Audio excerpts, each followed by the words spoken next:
guys know it is Drunken Chat, son. All right, as man says, welcome to It's Drunken Chat, son. Your host, Shittin's Green Cornbread on the Comic Crusaders Network. Happy to be with y'all. Happy 4th of July. Happy Independence Day. Hope y'all didn't get too full or too drunk like I did. But hey, we're back. Um, so we're gonna do maybe a quick one. Depends on if any of the other guys are gonna join us. We got to talk about Ironheart. We got to talk about Jurassic Park. We got to talk about the FLC, and maybe we'll get into some of the books that are coming out this week. And I think maybe if Christopher gets us the slides, probably will be talking about some of the diamond stuff, maybe. But if not, hey, it is what it is. So let's get into something that I want you guys to be able to understand what to do is boom, freaking. Let's get into some of the FOC stuff and how to, with all the stuff that's going on with Diamond, and Previews World, because they are saying they are getting ready to shut it down. Is how to look at and ascertain what stuff is actually going to be on FOC this week. So right now we are on the lunarcomics.com freaking site. And then this is what you should see. You don't have to freaking be able to log in to be able to see all this stuff. But if you scroll down to where it says upcoming FOC, then you'll see a page right here that says upcoming FOC, and you'll see a bunch of freaking comics right here. Um, the what you got here is so far we've got Ancestral Recall, Archie, Jumbo Comics. All of this stuff is now included with Lunar, not just DC. They've got all types of freaking comics to include. I think they just added Dynamite. Um, the all right, and then let's see, Sorted Crisis. I don't believe anybody's actually reading that. Batman: The Long Last Halloween. This one is a cover A by Tim Sale. That one looks pretty interesting. And then this one is a um, photo variant by Becky Cloonan. Batman: The Lost Halloween. There's a cover by Brian Selfries. That one's one that you might actually be interested in getting because Brian Selfries, he has been at a lot of Comic Cons, so you could probably get this one and get him to sign it. Black Demon Tales, cover A by Hugo Petros. That was an AMP imprint. And then this one has been interesting to freaking see because these covers have been absolutely fantastic. Chamberlain's #3, cover A by Todd Skull, The Inner Skull. And this one's a little kind of played out because I've seen it already. Shattered Skull. This one is still staying with Chamberlain's #3. Todd Skull, The Ballad of the Skulls. That one looks really nice, kind of like a photo almost. That's how good it is. And then I do know that there are some Dan Panosian fans out there. Cover E, there's going to be a foil version of this one. This one is going for $13.99 is what the suggested retail for that one is. And then also new to the community, Greg Staples has a glow in the dark version of that Conan Barbarian #23. Looks pretty gnarly.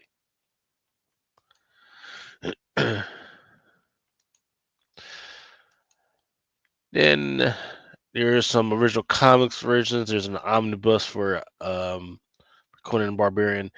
A new issue #1 is Cul-de-sac #1, which is kind of like vampires but with teens.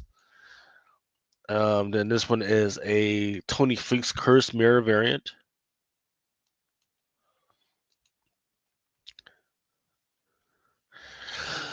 This one's pretty interesting. This 1 to 20 by Andrea Sorrentino. This one looks like it's kind of a what you call it, a Batman Beyond freaking homage. Dark Pyramid #5. Then Detective Kaiju #2. Interesting that they don't have a Shibatu variant. Dogman hardcovers, DuckTales. Now we're into some of the diamond stuff with DuckTales. There's a 1 of 10 Tamasu. Let's see if I can blow this one up.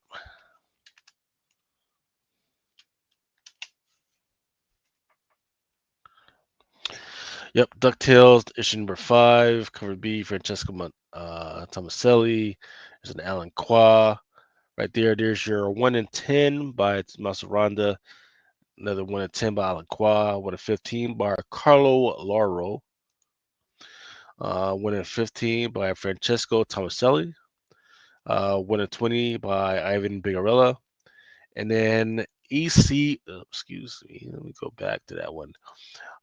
This one is the EC Fan Addict Fanzine variant. Looks pretty good. Now that is going. Looks like it's going to be expensive because the retails were $16.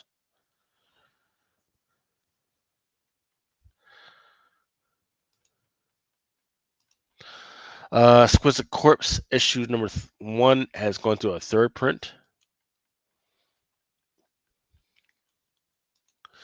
and then also number 2 is going to a second print right now, as well as there's going to be a polybag variant. Cover A, it's gonna be Flash number 23 has a cover A by David Parator. He's been kind of good right now, just hasn't caught on. Flash 23 has Serge Acuna, Travis Mercer, um, Gargoyles, Demona number 2.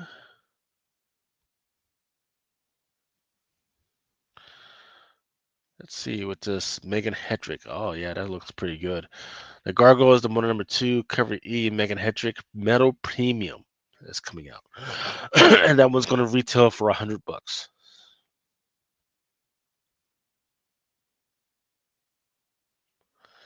Let's see what the comments are saying. Okay, hey, how's it going, guys? In the comments, we got James Kreider says, Sorted Crisis events and Absolute Martian are some of the best comics writing going right now. And Mr. I Try says he's coming now. I don't know if that's Chris. And Darren Baptiste says, hello, Lucas. Can you find out if the Scripts Corpse number 1, third print has an exclusive card like the second print done? Okay, good question. Let's see. We can go back and we can read what it says. So here we go. Third print says 5 years on Halloween for Citizens of Oak. So this one, David Batiste, excuse me. This one is not polybagged, so it does not look like it's going to have an exclusive card. But the Exquisite Corpse issue number 2, that one is going to be polybagged.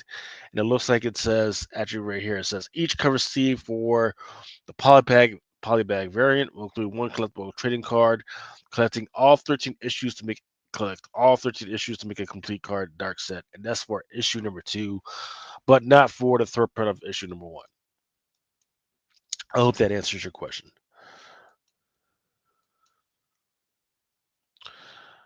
Okay, pushing past the Gargoyles. All right, so here we go with Gehenna Naked Aggression, issue number 2, a Mauricio Rosenweig. This one looks pretty good. I can see this one selling out. Cover B, Nick Batara. But this is where we're stopped because before I go any further, actually, this man looks like he's still setting up. Cover B, Nick Batara variant. And then looks like this one is a polybag. Ooh, that looks really good. This one's going to be a polybag, right? It looks like it's full bottom lips, bottom meat freaking out there. But yeah, polybag. This one going to retail for $9.99. But before we go any further, let's go ahead and freaking bring to the stage one of the main men that we just finally got him to the trailer. Finally got his ass into the trailer because he's just not good. He's not just a bad man. He's Sir Christopher, the motherfucking greatest. What's going on, brother? As he chugs the fucking Red Bull. What's going on? What's going on, my boy? How you doing? I'm doing all right, man. Freaking.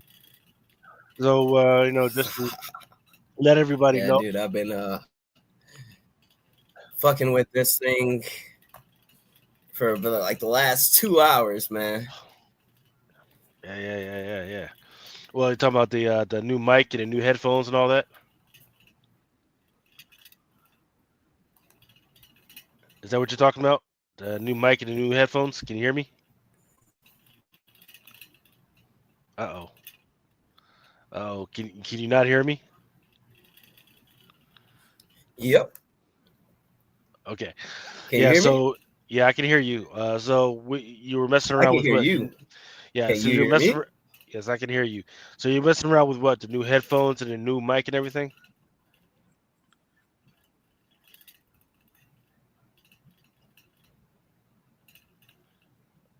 Uh-oh. Yeah.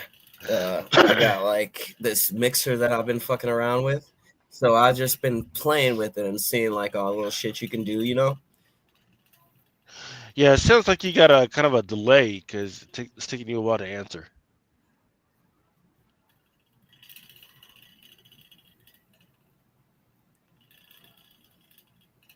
Yeah, I'm seeing that.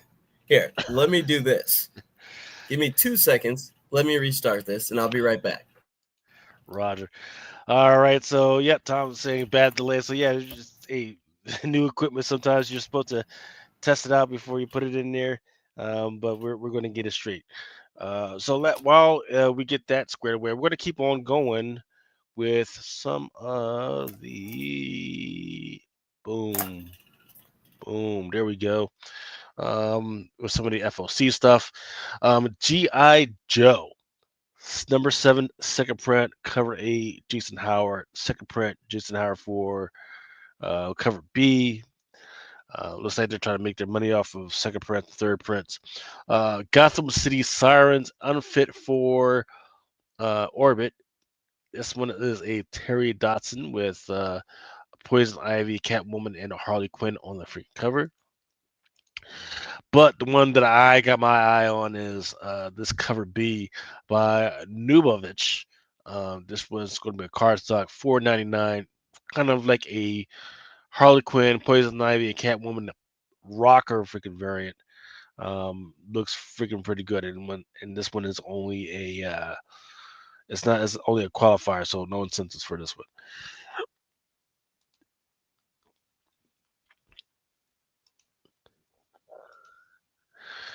Then we got cover C's and cover D's. Both of them look like Game March connecting Kalanorian foils or something like that. Then there's a 1 in 25 by Helen Mask. Then that one's a trade paperback. New by Image. I Tyrant issue number 1, cover A by Jason Sean Alexander. This one's going to be written by Zahn. I never heard of this writer before. His name is Zahn. He's written 300 and Birdman's Magic Realism Clash. When Zahak, a legend with a stark depiction of tyrants, proposes that Hafez tosses out his unpromising misconclusion. Hafez must retell it with a Kirby exodus for Zahak to give his tale a Miller reboot in the comics industry. Creation myth needs a double. I have no idea what any of that stuff was supposed to mean, and they haven't given me a preview to actually freaking look at it. What probably going to freaking buy. So I don't know. Good luck, but the cover's pretty dope. I don't know. Chris, can you give me a sound check? How's it going so far?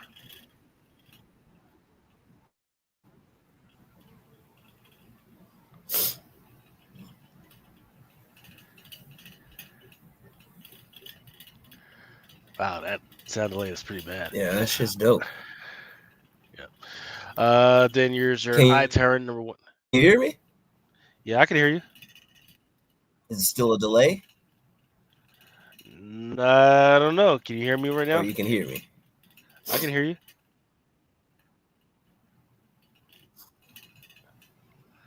All right. Hey, when you hear me, throw up the thumb. Jesus. All right, I Tyrant number 1, cover B, the Got 4 connecting variant. And then there's a 1 in 10 by Ricardo Federici, which looks pretty awesome. Kind of reminds me of there's an anime called Parasite where there's a freaking parasite and it comes out of fucking dude and everything. So that's kind of what it reminds me of. Then there is a 1 in 25 by Steven Sibic. And there's a 1 in 50 by Ryan Gaja. And then they decided to go with a 1 in 100 by Hans Woody. So I'm not sure what they're thinking, but they're going deep and they're using a lot of artists that aren't even really known. All right. Justice League Dark Tomorrow Special, number 1. This one is a cover A by Sian Tormey.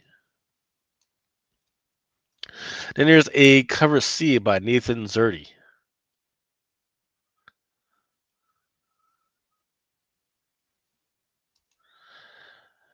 And then there's a cover D by Fernando Blanco, cardstock.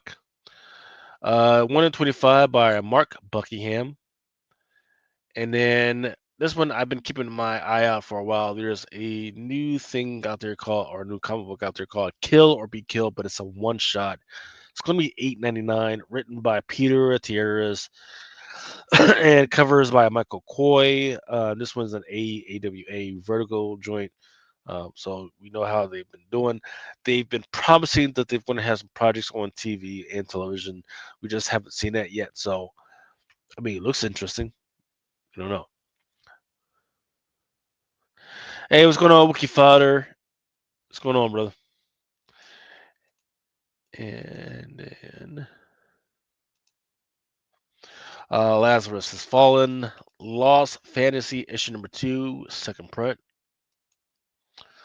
Lucky Devils issue number 3. This one's going to second print.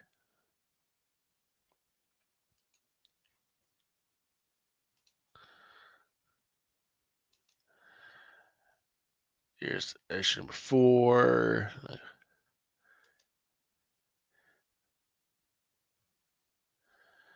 See, Moon Goddess. Moon Goddess issue number 2 by PI Comics, written by Stephen Koch, as well as cover art by Julius Taiwan.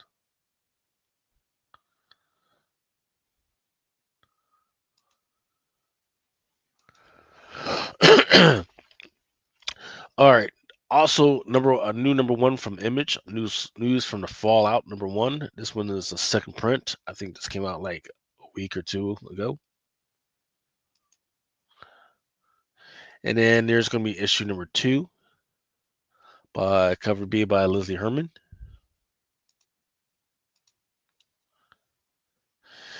And now we're getting into Nightwing 2025 annual number 1. This one's going to be a one shot.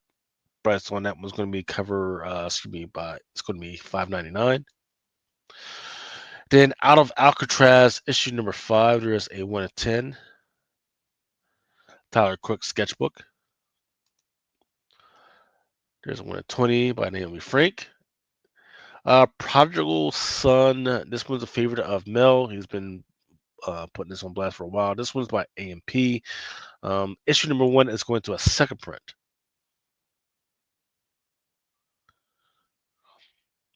Actor Martin Cove, Sensei Kreese from Cobra Kai, Karate Kid launches the first comic book. Okay, Robot Girl number 9 is coming out. And then there's also a hollow foil flip for it. Sesame Street Bert and Ernie Spring Cleaning has a hardcover. Space Ghost Johnny Quest cover A. Issue number 3 is going to Mark Spears. What's going on, Chad? Chad Cave. Then there's a Derek Chew and a Ben Oliver. So I don't know how Dynamite's doing it, but they've been grabbing a whole bunch of these artists.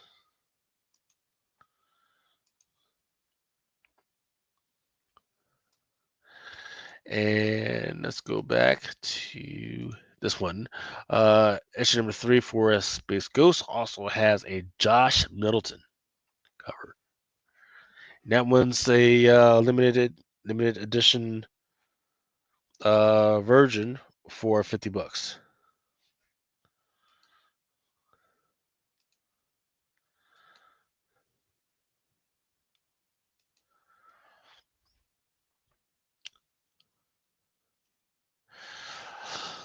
Okay, we got Spawn, Sam, and Twitch. Case Files issue number 16. Spawn Scorch number 43. And then there's a cover B by Bjorn and Barons.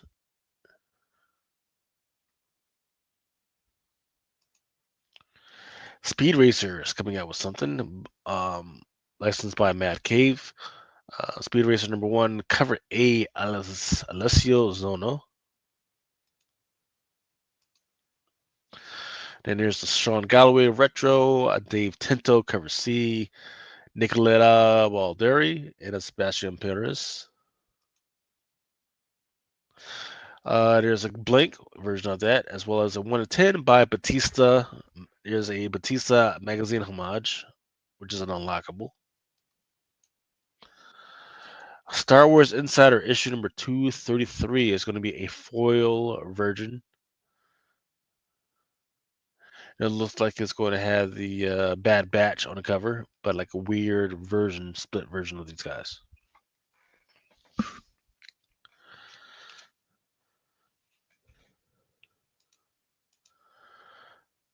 Superman number 1 is going to have a facsimile. Teen Titans Starfire is going to have a trade paperback. Terminator number 9. It's got covers by Duncan Shavley. I think we've actually covered some of these. Cat Staggs, Stephen Cousins. There's going to be metal premiums. Yeah, some of these dynamites are just repeats for what we've already talked about. There's a Titans 2025 annual issue 1 by Phil Jimenez. Then there's a Dan Sampier cardstock.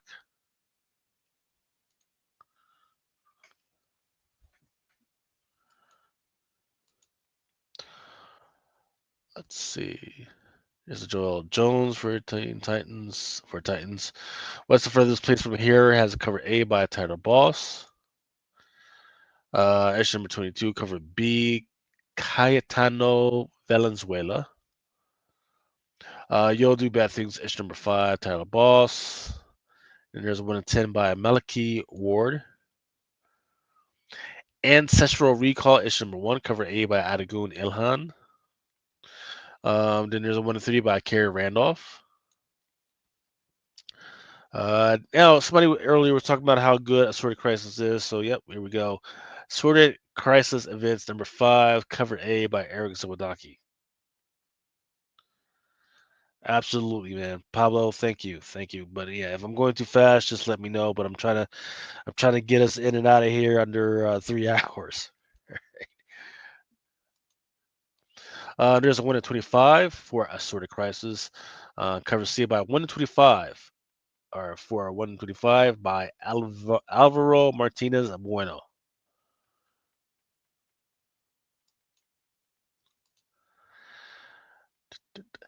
I think we've already covered Batman The Long Halloween. Amp has got Black Demon Tales Mechanica 1 in 10 by Hector Rodriguez. Bitchcraft issue number 2. And it looks like we're just going to freaking rehash some of this other stuff. So that was the FOC for the stuff that's coming out of freaking Lunar. Let's go ahead and get set up.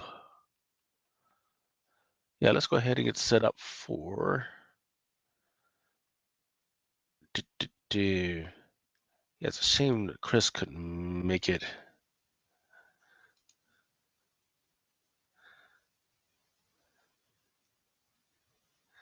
This other stuff wants to freaking work for it. But yeah, let's go ahead and get set up for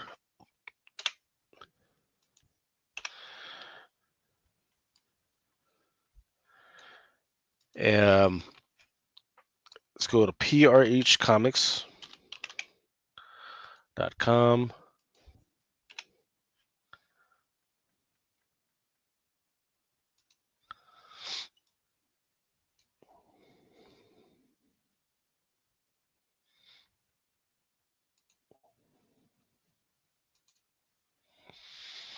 All right, here we go. We are now at prhcomics.com. Once again, you don't have to have a login to see what's going on there. However, sometimes if you want to add stuff to a wish list, you might have to make an account. And once again, if you want to order something from me, the easiest thing for you to do might be to come here to this page, check out, put it on your wish list, and then download the Excel sheet or the PDF, and then send that to me. Now, let's see. Here we go. So what we're doing is we're scrolling down to where it says FOC July 7th, 2025, which is this following Monday. Looks like there's already all types of goodies showing up. Look at it loading. Forgetting how many freaking books they're trying to they're trying to get out today. All right, here we go with. All right, let's actually make sure we got the correct format.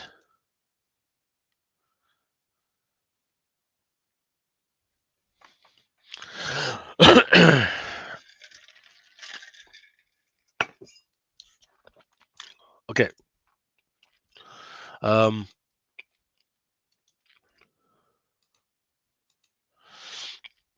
First up, Black Cat #1. There is a J. Scott Campbell Spectacular Collection Virgin variant. That one's going to be an incentive. Price of the variants is going to be excuse me, all the qualifiers is going to be $4.99.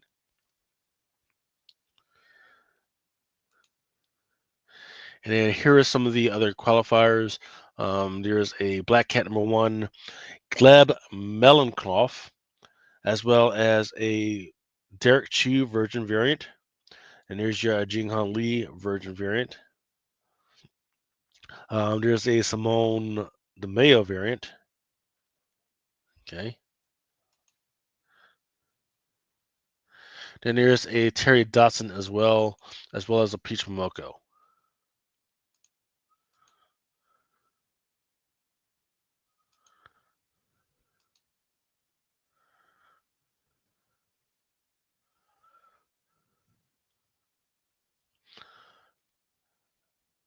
Okay. VR Troopers. This one looks like it's an FOC reveal. Looks like it just came out maybe probably on Friday is usually when they put out those FOC reveals. By Tom Scioli. This one's gonna be $4.99.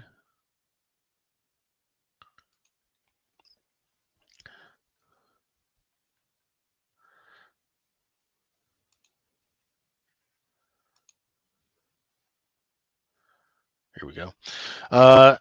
All new Spider-Gwen Ghost Spider. There is going to be a Paoli Villanelli variant. Actually, that's not Paoli Villanelli.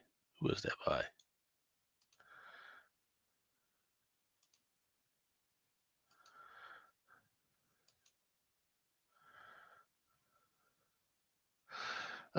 David Marquez. Here we go. It looks like it's just a main cover qualifier. As far as the rest of the covers, there's going to be a Simone DeMayo. That's this one. Then there's a Mateo Lollifoil.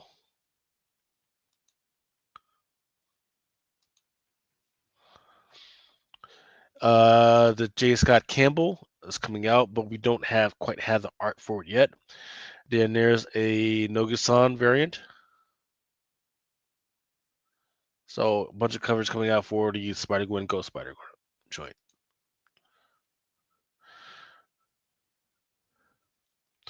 All new Venom. There's an incentive variant for this one. This one's by CF Vila. See if we can make this a little bit bigger.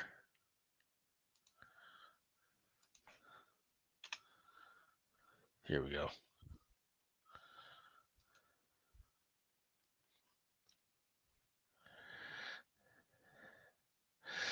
Then there's a J. Scott Campbell for All New Venom. It's a regular cover. This one to the far, not to the far right, but second to the last right is Juan Ferreira.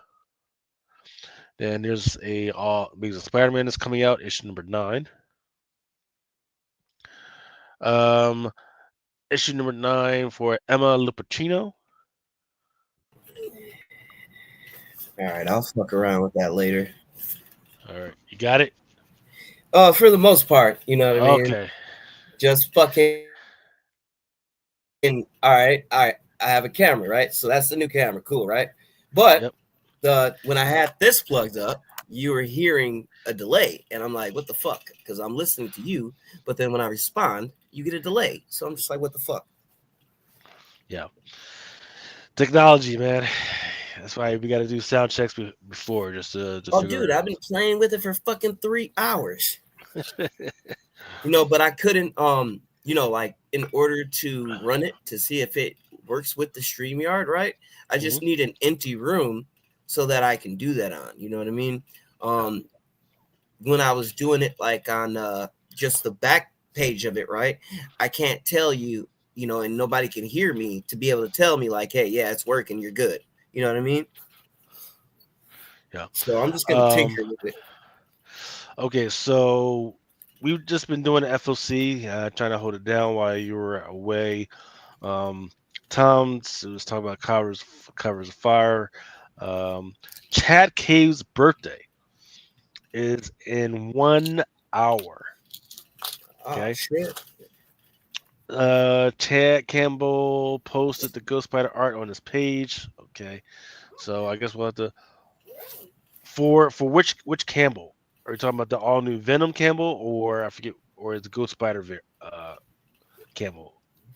As James Crater is saying, it's been posted on his art page. So let me know which title you were talking about, then I'll see if we can track it down. Did you have any slides for chance, sir? Check your email. Okay. So while I'm checking my email, we'll keep messing around with. So there's your Amazing Spider-Man number 9 for your J. Scott Campbell.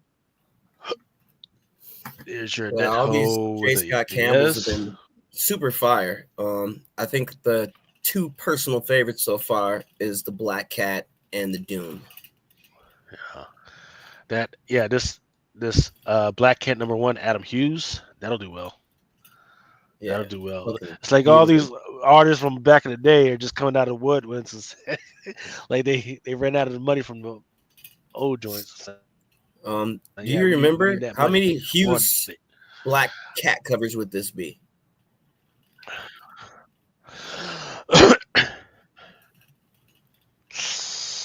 I don't know.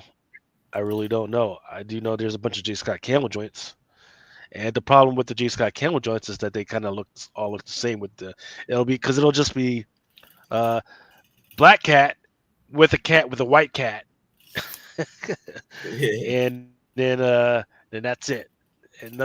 Or like I think there was one where there's like it was her and a white cat with some pumpkins. Like, okay, the fuck, nothing new. All right, so what I have now up is the slides, and it just says entertainment, July 5th, 2025. What you got? All right, so first 2 things we got to acknowledge is Jim Shooter passed away recently. I wanted to go ahead and tip our hat to him real quick. He's one of the biggest reasons why we got Secret Wars to begin with, and just sucks that he didn't get a chance to see it play out on the big screen. You know what I mean? Other than that, it's just fucked up every time we lose, somebody in the comics world. So I want to first give him a shout out. And then on the next slide, the other person that just recently passed away, which is Julian McMahon. All right. So I want to also give him a little moment because if you were in love with the Fantastic Four movies like I was back, I think that was like in 2007, he played Doctor Doom. He's also been in a lot of stuff, including like his biggest role to me, which would be Charmed, right? But you know, it always sucks when you lose people in the comic industry. So I wanted to go ahead and at least touch on that. But I just wanted to keep it short and give the acknowledgement. Yeah. Yeah. Sad, man. I think he was like 56. Yes, sir. And to today's standards, that's kind of young, you know. Yeah. So you know, it just sucks, dude. And the crazy part about it is that you know Jessica Alba has been spotted now twice near the set of Avengers Doomsday. So you know that only told me that it was a possibility that they were going to bring him back for some Counselor Kang action. But you know, just kind of sucks that we'll never know now, right? Yeah. I see. I want to give a shout out to Awesome Sauce Radio, Blind Adam. I did send you the link, brother. If you want to freaking come on in, freaking, I promise you, I will take it slow and freaking I'll do my best to spell out everything. He says, well, the first fantastic horror movie with him, and it's 20 years old now, 2005. I don't think that's not the first Fantastic Four. There was one before that. It was just the one that was done by while we were freaking alive or some shit like that. But yeah, the other Fantastic Four movie, of course, but Adam definitely knows is that unreleased Fantastic Four movie, if you will. yeah. All right. All right. Moving on to what you got? Blind bags. All right. So I wanted to ask chat and everybody that watches us, what do they think of this? So, you know, with all the success of Battle Beast, right?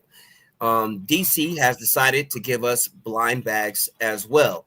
And with as much money as Battle Beast made, do you guys see this being something of the future, or is this just you know, it's a flash in the pan? It's going to be hot just because of Battle Beast. DC doing it is overdoing it, you know. I would say that blind boxes are absolutely a thing, and I mean, just before I came on here, and I was just roaming through Instagram and TikTok. One of my favorite companies that I like buying bullshit from is called Anchor. Right, that's where I get my projector from, and they now have a deal on blind boxes of just technology and bullshit that you can freaking buy. When you go to any type of Comic Con, you can buy a freaking blind box. So I would say that this is just a start, and if people keep buying up blind bags, eventually they will be start to selling some of these blind boxes. Awesome. Blind Adam is freaking hiding from us tonight. He says he's having computer issues. Um, all right, but yeah. Definitely freaking chime in on the chat, guys, with what you guys think about these freaking blind bags. Because I mean, I bought a bunch of these fucking blind bags, and I'm still fucking selling the shit out of them. I'm just peeling Yeah. it off one by one, freaking just. I don't know what the fuck is in them. It could be the fucking one in 2000. Who fucking knows, man? I'm just peeling it off. You know, I just think that with the, like I said, the success of Battle Beast, you know, and DC now sliding in the door with that, you know, it's only a matter of time before Marvel does it too, because you know nobody is original in this industry to a degree, except the actual creators, writers, artists, and so on and so forth. And even them sometimes aren't creative. Yeah. I mean, So the next thing I want to mention real quick is they got more trading packs getting ready to drop. So keep your eye out for that. I'm pretty sure it's going to be on a Whatnot exclusive type demonstration, but these will be coming soon. All right. So keep your eyes peeled for that. Plus, we got Fantastic Four coming up in like a couple of weeks. So, you know, I guess they're trying to get everybody in the mood, you know? yeah, fuck that. All right. Now, one of the most controversial things in the last couple of weeks, this show. I don't want to get into all the extra at all. I only wanted to discuss the show itself. My man Lucas, what did you think? I think it was good. I liked it. Right. So here's where it got good for me. Right. Um, Wakanda Forever. Right. The actresses peel off and Wakanda Ever Forever was so bad. Right. I was like, this is gonna be so crappy. And then this show turned it around for me. Right. Where I actually like her. I like her in the role. I like the way they reeled like everything that I said about her. They put a story behind it. I was like, man, she's got the resting bitch face. She's got this, she's kind of off. I was like, she's off. She's got the resting bitch, and they went after it. They went after it, and they explained why she was like that, and I love that for them. Right? Um, I can't say much more about that. Then hey, show me a character that I don't like, and then make me like them. And then you'll have me behind them. Now there's a lot of freaking crazy dudes out there. There's saying all types of crazy toxic shit out there, and it's clear by the comments that they're saying that it has nothing to do with what was in the show, but more of um, they just don't like females in lead roles in the Marvel universe. Period. Right. But the rest of the stuff, I will say the only thing other than that is the music was freaking terrible, right? It's not TikTokable, right? You're not gonna fucking all of a sudden find clips on this shit on freaking TikTok and people saying how freaking great it is because the music was so freaking terrible, right? But everything else, the fight scenes, the drama, I don't know where the hell what's going on until what's going on, the reveals of the characters that we have been waiting for how long? For almost 20 years between Mephisto and then we've been waiting for Doc Strange for what, 6, 7 years, right? Or what was it, 2019, Dude, 2020, we've been right? waiting for Mephisto for damn near 10 years. Yeah. I feel like it's probably even longer than that for some. But I'm right there with you, man. The show to me was great. I honestly thought that I wasn't gonna like it either. Reason being is because like I really did not gravitate towards her as a character in Wakanda Forever either. So when I saw that they were making this show, I was just like, oh man, what the fuck, dude? We're getting a show that I want to say 80% of the people that I know when they saw Wakanda Forever did not like how she was at all. So it's like, I was really surprised that she was getting her own show, to be honest. I thought they were going to end up weaving her through other films, but due to all the controversy and all the actual genuine people that liked the show, um, whether it's a positive remark or a negative remark, it doesn't matter. It's still living in your head rent free. And because of that, it became the number one streaming show in the world right now. So Hmm. I applaud it for that. Well, I don't know if it's the number one streaming show because number one streaming show would It was probably it was listed as number one show. When you go it be back, so it be so it be so it be Suicide Game. I don't know about it that. it was based on streaming, and the number one show I saw in multiple places. It was number one. So, It's crazy. um, yeah, It might have maybe for the first 3 episodes, but I don't know about for the second one because I Suicide think, Squad. out of all honesty, it wasn't even for the first three episodes. I think because when I saw it, it came after the first three episodes, right? So like I said, whether it was positive or negative vibes about it, people were talking about it, and it like I said, it made it number one. It was enough streams that it made number one. But as for the show itself, I thought that it was entertaining from beginning to the very end, right? It kept me glued from the time I started it. And when we left off at episode 3, I was like, God damn it, dude, I need to know what happens next. They ended it on a nice little cliff note. The other thing they did well to me is that they didn't just throw us Mephisto, right? They had teased Dormammu, for 60% of the show. All right, before we ever even got to the last episode where we Yeah. finally meet Mephisto, right? You saw his elements all through the show, but you didn't, they didn't tell you right away. But people that knew just kind of knew. And then with all the different I picked this poster because the entire show was filled with all this red. You know, not only the red and black and gold representing Riri herself, but they put a lot of red throughout the background, the lighting, everything was red, right? So I just was like, dude, if they don't give us Mephisto, I'm gonna be pissed. But another big takeaway from the show for me is Zelma Staton. She was fucking amazing. I loved her as the character. The actor, I think her name is Raya, and she was amazing. I enjoyed her. She's probably the second or third thing that I enjoyed the most about this show.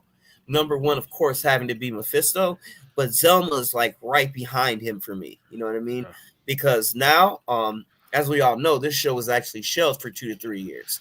So the original plans that they had for the MCU around this time when this show was being made, you know, they were for sure thinking of going in the Strange Academy direction. Yeah. Later on, we found out that was paused entirely, along with a whole slew of other shows that were canceled and paused. However, I think with the reception that this show got, um, I felt like it was enough that, out of all honesty, I don't really need a season 2 of Ironheart, but I would love a season 1 of Strange Academy, and having Riri cross paths with some of those people as well, like she did with Zelma in this. You know,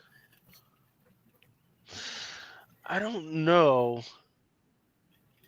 if I need that to happen. So here's where here's what I do see. I think now that you've set it, now they've set it up for Armor Wars, right? This is me thinking crazy.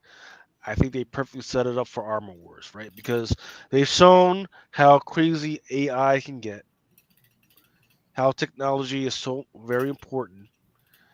But now what you set it up for is because Riri has made this deal with the devil, basically. Um, Everything she touches technology wise is going to be made out of the fucking devil, right? And so if you freaking use it, right, you're going to be freaking using some type of evil technology. There's a better way to say it, but that's where I'm going with right now. So then, as her technology becomes iconic and starts to spread out internationally, right? There's going to be something happens now where the superheroes of the world are going to have to fight back against it, and then you're going to have some type of freaking armor wars. I think that's one way to go about it. That would be some type of part of Phase 6, as well as now you've also brought this magic stuff out into the freaking open, which is basically what you're freaking saying. But then at the same time, they've also got to address the whole cosmic stuff of Fantastic Four coming through. But then if you look at what they're doing with Doom, is it called Doom on the Raw? Is that the yeah, One World Under Doom. yeah, One World Under Doom, right? Where he combines science and technology. That freaking bangs head to head with what Riri's got going on right now, Mm-hmm. right? And Ryan Coogler mentioned that this show was basically also to give you a taste of what was to come. You know, the joining between science and magic. So one thing and since you bring up Doom, the biggest thing that now they have introduced Mephisto, if they don't give me the classic origin between Doctor Doom and Mephisto having his mother and all that, if we don't see that play out at some point, it doesn't have to happen now, but at least after Secret Wars, if we don't see that play out, I'm gonna be highly disappointed. I'm not gonna lie. I would like to see that in an Agatha Harkness season 2 or a WandaVision, right? Yeah, and I thought that the purpose thing that they could use to set that up originally would have been Children's Crusade. Because Wanda and Doom cross paths in that story as well. So it's like, they could have used that. Yeah. So right now on Rotten Tomatoes, Ironheart is 86% at the 51% average popometer. So yeah, it's doing good, man. It's doing a lot better than most of the other Marvel shows. Yeah. Chad Cave is saying that it's top 10 in the USA today. and Disney Plus app. Number one is Ironheart. Tell me, some, I mean, somebody please look and see because I don't have time to freaking do the streaming shit. Figure out. And still talking about this, I wanted to get your opinion on the next slide that still deals with this, but it's a specific Yeah. aspect. We mentioned it, but let's talk about them. What did you think about them? I think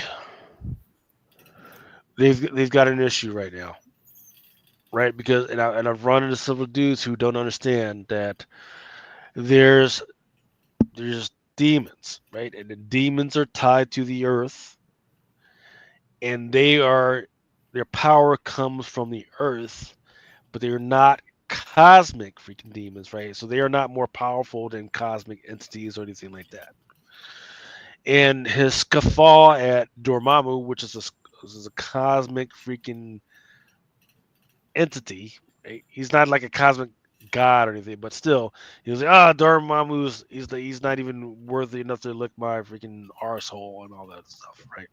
But the way he's freaking bouncing up and down to make him seem so charmed, like a very charmed dude, is freaking amazing. A great freaking turnaround from the Borat actor that we know and freaking love and grew up with. Um, the whole scene was great. I freaking love the scene. To include a lot of people were pointing out the little spoon, little Easter egg, right, where he's red and blah blah blah. Okay, that's fine, right? Um, I wish there was a little bit more context to the characters that are in the background, right? I know if you had like men and women that had like families and kids, that's kind of fucked up, right? Because that means that families and kids are in the fucking in hell with them. All right. But I mean, it was a great scene, right? Of him trying to charm her and freaking convince her and everything. But then, in fact, I fucked up and should have freaking um, snapshotted it so I can freaking show everybody what I'm talking about. After the scene, or actually intermixed in with the scene, is her back at the crib or back in the garage, back in the lab, working on some formulas. And amongst those formulas, a lot of the formulas don't mean anything, right? Um, but there is a sign for carnage, right? She's working these formulas, and then it's equals to the carnage sign. Um, but it's not just not carnage. There's also these other little signias for the nexuses, right? Like there's like all the little nexuses that are through all the cosmic universes and everything. So I thought that was pretty fucking interesting because I don't ever remember Riri being connected to the nexuses, but she's doing all these little calculations, and she's got Carnage, and she's got a little freaking, and she's got the nexuses, and I thought that was fucking because she's trying to figure out like how the magic is broken down and how to freaking work and how to freaking reverse whatever she signed up for. I thought that was kind of interesting. Um, I yeah, think going to give. ultimately, Doctor Strange is going to be the one to get her out of that. He's pretty much the primary person that bails damn near everybody out of their deals with Mephisto. But So Mephisto, so the problem is, I mean, I think you're right, but what we got going on is, and then Zelma even freaking alluded to it. Before magic was just magic, but now magic has a price, right? So you can't just Doctor Strange is going to come in and say it today. No, he's got to pay a price for whatever the hell he was doing, which could mean like because in WandaVision they did allude to like um the three gods that the Doctor Strange pulls. Vishanti, Yeah, there's like three gods that he pulls his freaking magic from. yeah, He the eventually Vishanti. he eventually says, fuck y'all, I don't freaking need y'all. And then it was like, okay, fine. And then eventually he has to pay for it in freaking comics. So You talking um about back in that story with General Strange? before that, it started way before that, like 2 years before that, which was General Strange was a great freaking story that they didn't know how to finish, but it was good. Want to give a shout out to Andre Snell. How's it going, brother? Brad Selden does not think Riri is very likable. Once again, I originally agreed with you, but I think like what the way I'm feeling is like they showed exactly why she's not likable. You just saw your father and your best friend shot like inches away from you, and you couldn't even fucking get up to try and give life-saving aid. How would you feel? You would probably feel like you're a shitbag, right? Or like especially as you're a little girl who had autism, because they did establish in this freaking story that she had some type of she had autism. She's on the spectrum, yeah. Yeah, she had autism even for all this, right? So some other people would be able to get over it, and the trauma says, "Hey, that was my fault. They were just bad people, just being bad people." But no, she's an autism, and all that stuff happened to her, and she blames herself. So that's why she's not likable, right? Because she doesn't think she's likable, right? Um, and she's like, "Hey, the only thing I've got to give to this world is to try and get this technology working so that my failings will be helped out by either this AI or this freaking armor, and that's where it's at." So yes, agree with you, but it's on purpose that she's not likable. But the things about her are definitely freaking likable and very are very commonplace. I identify with her, right? I feel like I saw like they try to walk you through it, right? And either you like that about her or you didn't like it about her, right? Because not all these characters are going to be Captain America.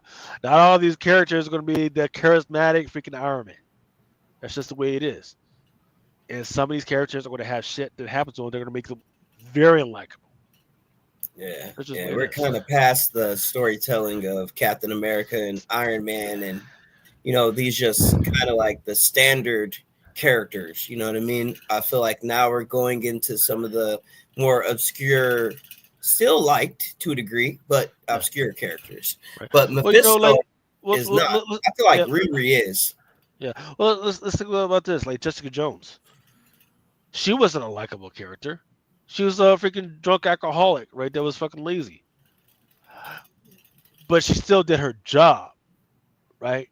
But then there was a split. Back, I don't know if people remember this, but there was a split between like, okay, what the fuck is going on with Jessica Jones? But then they showed exactly why she was the way she was, because she was basically raped and forced to do and forced to kill people, and that's the reason why she was the way she was, right? But then you got like you're talking about, they got this guy Mephisto. He was supposed to be the charmer, supposed to try to smooth the edges. And just so it's all known. Like, dude, Mephisto is actually one of those beings. Like, he's not the devil, he's not Satan, he's not loose for himself. But one, in his dimension, of course, he's like literally undefeatable.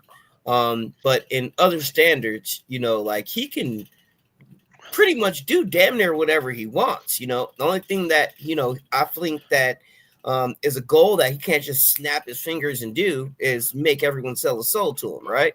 But he does always charm people and make it good enough that people always seem to take his deal. And Right. I think So, that we'll see all that play out. right. Well, so this is where they really set it up to be perfect. This is where I'm really impressed with them, right? Because normal people that are thinking of Satan, they're like, "Oh, Satan made me do it." But here in this freaking particular show, they said, "No, Satan can influence you." And in his own words, he says, "Oh, I'm not just going to give it to you. I'm going to give you the fucking tools to do what you want to do. The rest is up to you." Right? And that was freaking great because now the accountability for all the bad things they do is on the person, right? So Red Hood, he was out there freaking killing people, striking people. It wasn't because Mephisto told him to do it, right? He didn't have to do it. It's because whatever he wanted to do, he felt like he had to do it, even though that wasn't really necessary. Because he wanted to be filthy, stinking rich, or richer than his freaking richer than his dad. And then what happened afterwards? He still wasn't satisfied. And So I also think that with the hood though, I think that he like started to get that kind of more of an evil edge as he got the hood. You know what I mean? And the reason why I think that is because, you know, you can hear throughout the entirety of the show that it was voices in his head. Eventually, when he fought Riri, you know, that fight, you can clearly see him starting to take on the physical features of a demon. And I think that all that probably comes with some type of spiritual aura with it, right?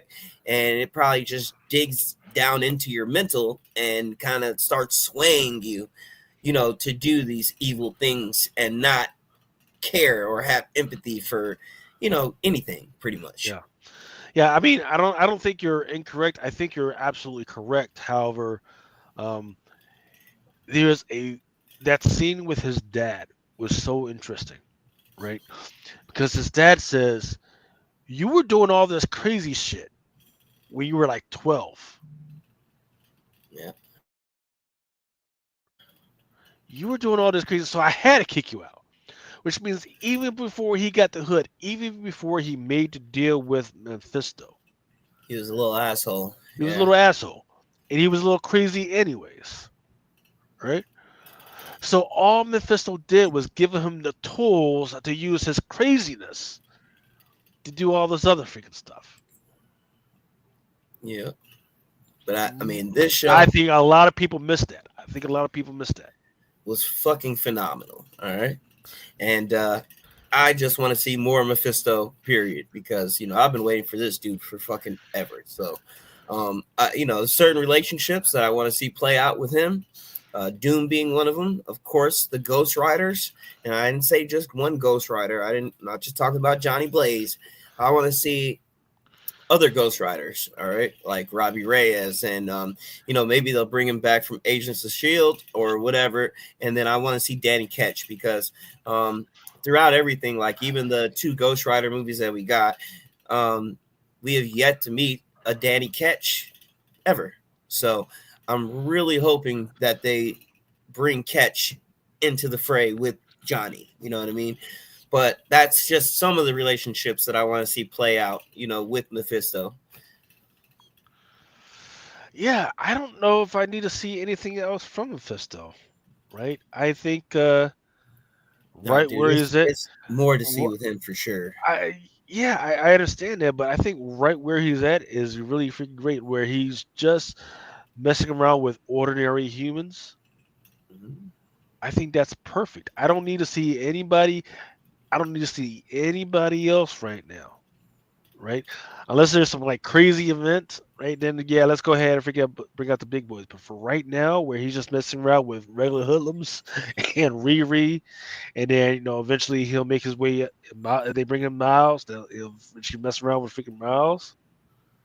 But they That's look, they perfect. already have like made it clear in the show. I mean, he did himself saying that he knows a lot of Riri's acquaintances. He wasn't just talking about the hood, and he wasn't just talking about Yeah. you know, other people from the show.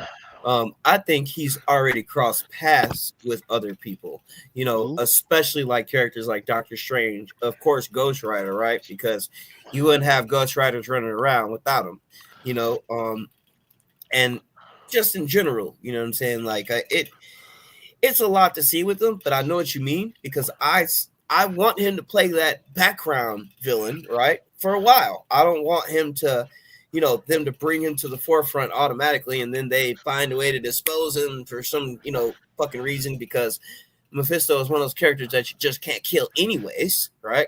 Yeah. Mephisto's never died. I've never seen a book where he died in it. So, you know, we still have a lot to see with them, but I agree with you on that standing. They Yeah. should keep him in the background, but I do want to see him either interacting with other bigger characters or at least in the background and maybe, you know, someone he's dealing with has connections to that person. and we don't quite see them cross paths yet. Like maybe a Doctor Strange. You know what I mean? Maybe he's watching Doctor Strange and hasn't quite run the course with him yet. But out of all people, I would think he would definitely been one of the people that he was talking about. Also, with Brand New Day coming up for Spider-Man, I'm not gonna lie, dude. This does raise the stakes where, we got a lonely Peter. He doesn't have anybody, and he's vulnerable. He's by himself for the first time. He's on his own in this big city. He's about to start college.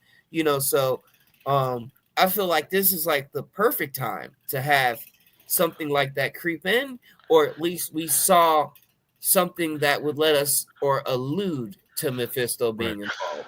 So it gets it's going to get a little tricky because one of the biggest storylines is him bringing back one or two of his friends, right? Yeah, the one and more right, and that was Kamala. I think that was Kamala, if I'm not mistaken. But it was Aunt May, and Mary Jane, if I'm not mistaken. Yeah. So and the one more. Yeah. Wait. We're talking about Peter, right?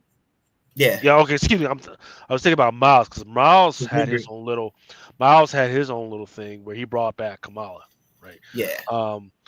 So yeah, that's its own little thing. But I'm more interested in how Mephisto, because Mephisto will eventually get the freaking Miles, and then you got the whole re-ray. I right now, as far as Peter Parker in that whole thing, I feel like they've already done that. Don't do it again, right? Remember, it wasn't Strange Multiverse. It was the one movie. It was No Way Home. Where Doc Strange made everybody forget, that Peter Parker was Spider-Man. You've already done it. I don't need it again. Because people are you do it again, people are going to, oh yeah, we're going to freaking do this again. Oh great, and we're going to go through that superhero fatigue again. That's about when we freaking heard about it.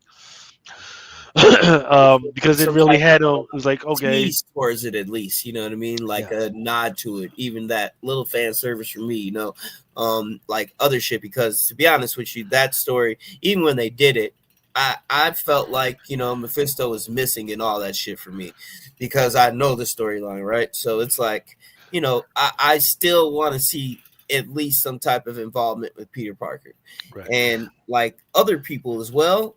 But I even, if hell, give me a flashback of perhaps Mephisto doing the same thing to a degree with Thanos, as the Hood, where he's just, making them hear voices and shit like that and whatever, and was able to identify them, and they always talked or whatever. They show some type of dynamic between Thanos and Mephisto. I'm not necessarily trying to go back on that shit, right, and relive those whole stories, but it would be cool if there was some type of nod or mention that he was there all along, Mm-hmm. Yeah. Yeah. We'll see what they do. That'd be fucking amazing. I mean, wouldn't you like to see that shit? No. Dude, so you wouldn't like to see, like, if we had just a flashback right before fucking Thanos came to get the stones. You wouldn't fucking Mephisto, once again, like I said, Mephisto should be tied to the earth. You should not be messing around with cosmic entities, right? Let's keep the cosmic world and the interplanetary freaking world separate from the underworld. I think we're good. Like, if you want to freaking big, I mean, let's start with Thanos and death first. Let's do that first before we start having them mess around with Mephisto. See that too, but I'm not saying like a actual storyline that has to play out or anything. I'm just talking like fucking other characters finally meet him, and they say, damn, wish I would have known you when Thanos came and invaded Earth, right? And then you get a little flashback of Mephisto fucking tormenting Thanos in some way. Well, see, hold on. Just remember what I'm saying. I'm saying that Mephisto, as an earthly demon, would have no power over Thanos, who's from a different planet. Because remember, where does Mephisto get his power from? He gets his power from the earthly god. He doesn't get it from freaking like the one above all. He gets his power from the earthly God, and and when he's inside, like you said before, when he's in his underworld dimension, that's where he is the most powerful. But it's not even like an underworld dimension. It's just a It is, different dimension. Like but the it whole is. thing with Yeah. dude though, like Yeah. he even talked about, like, I feel like his little nod towards death, right? The whole nod towards death was like, in my opinion, it felt like he was saying it. The way I took it like he said death is sometimes tricky, right? I got the feeling that he was talking about death, the one that we met already, right? So in my mind, Mhm. when it comes to Mephisto, Mephisto is not just an earthly based character, because he's everywhere. The entire Infinity Gauntlet storyline took place in space partially. You know what I mean? So even when you go and do Mephisto, the major thing about him is the different dimension that he resides in, along with the other hell lords, like fucking Nightmare, because Nightmare is also not necessarily a cosmic being, but everybody that fucking sleeps, he can fucking torment, and it doesn't matter where the fuck you are in the universe. If you're asleep, he can fuck with you, right? It's the same thing for Mephisto. So he goes across the entirety of the universe collecting souls, not just on Earth collecting souls. That's why he said he's so busy, in my opinion. But knowing like all the stories and different shit he's been in, when you had Jason Aaron's run and they introduced you to the Council of Red and all that shit, we know that not only is there Mephisto in our universe, but there's also, just like other universes, a Mephisto in every universe, and they all came together like the Council of Dooms, but they were called the Council of Red. So the way I look at it is he has no um super attachment to Earth like that. He comes from a whole just completely dimension. You know what I mean? So when I think of him and his intermingling along with other characters, I think that he knows fucking the living tribunal and death, and he knows all these fucking different things, dude, because it's fucking Mephisto. And you gotta think about it, because like Dormammu, he knows other dimensions too, because they know each other. And those are just two different dimensions. Mephisto has his own hell dimension, and then Dormammu has his own dimension. So You hold know? up, roll back because got to remember Mephisto is not the ruler of hell. No, it's his hell, because there's like 7 different hells. And just like Asgard has their own hell that Hela rules, there's 7 different hells. But the hell he runs is his hell dimension, because you also have Mr. Satan, or Satan, which is, his son is Hellstorm. He has his own dimension because they're part of the Hell Lords. So the Hell Lords come in and they discuss shit, but they're across all from different So dimensions. you're basically explaining why the Marvel universe is all fucked up because it's not in line with the way shit works or the way the Bible works or the way the apocrypha works. You're worried the way any of that shit freaking But works. he's not the devil out of the Bible. In fact, in Marvel Comics, you also know that the devil from the Bible, right? He actually exists as well. You know what I mean? So there's like different, like this. Mephisto is just a character that resembles a red devil character, but he is extremely powerful. But he's most powerful in his own realm. But he interacts with the entirety of the universe. He doesn't just stick to Earth or anything like that. That's why he was so prominent Just fucked up. You get in the like Infinity Gauntlet storyline. But the way I look at shit, I got this like these levels of shit mapped out in my mind, right? So I have the one above all at the very top, the one below all at the very bottom. Then under the one above all, you have the cosmic entities, right? Which is your Celestials, Infinity, Lord Chaos, the Stranger, In Betweener, all these different characters, right? And then you also have, to mirror them, the white Ivory Kings, and then the Kings in Black, right? Because there's different levels of power hierarchy. But Mephisto, in his own, like I said, he's very powerful just in general, but within his own dimension, he can pretty much do anything he wants.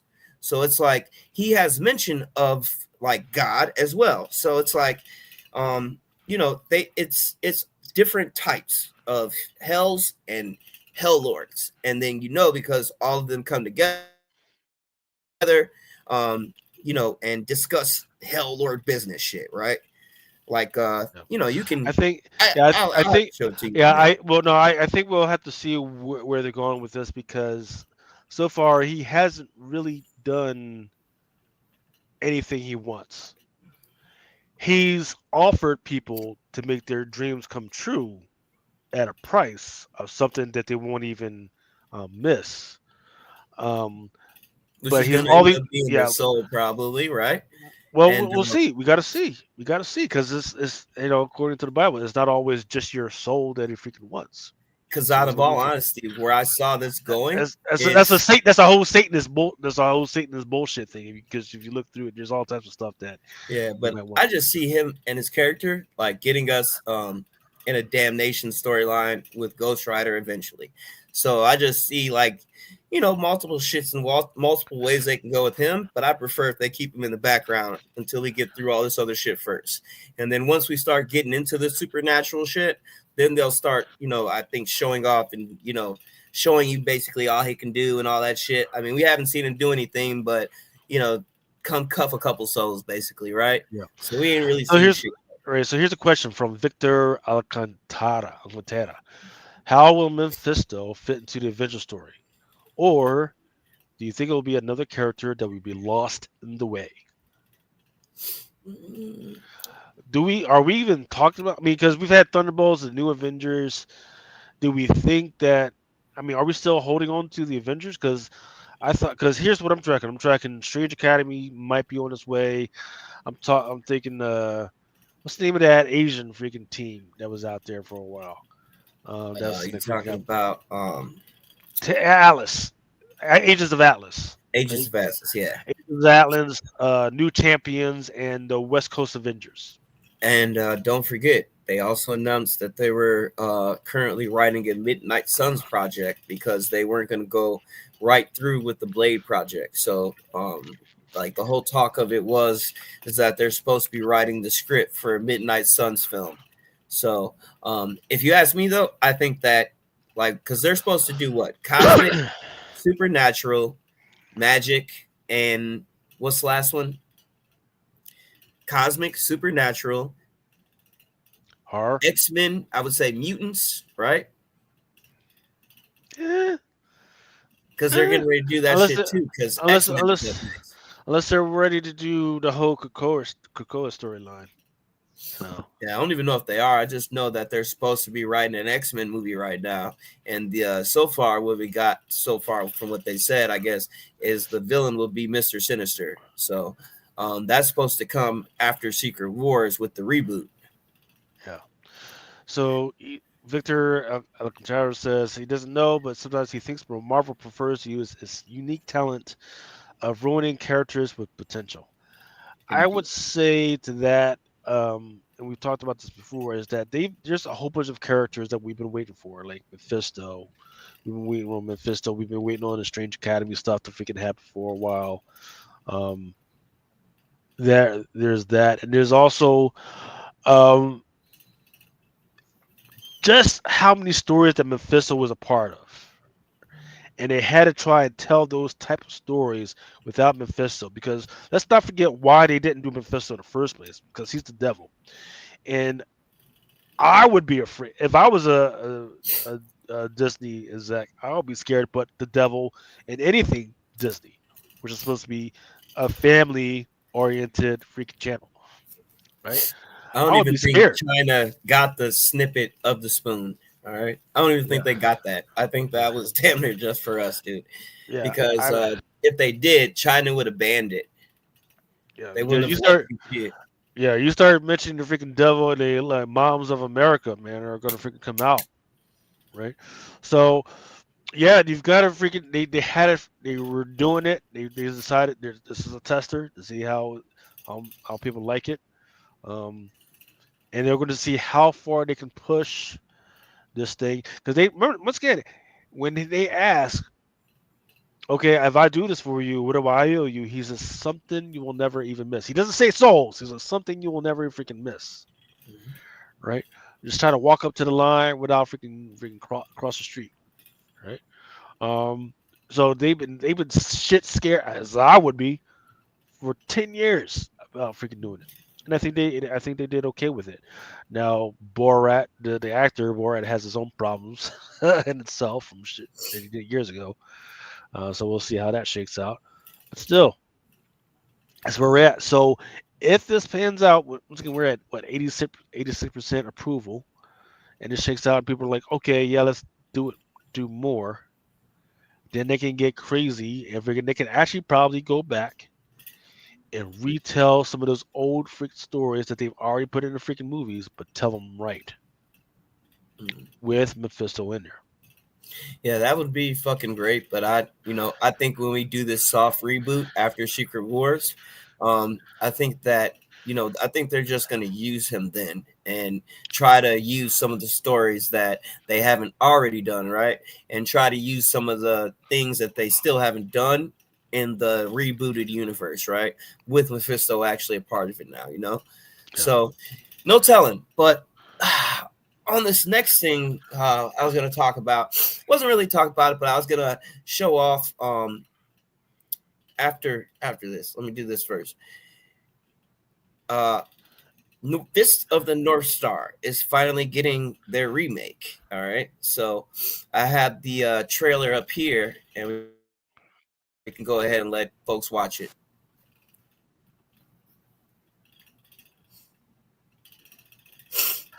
1990X.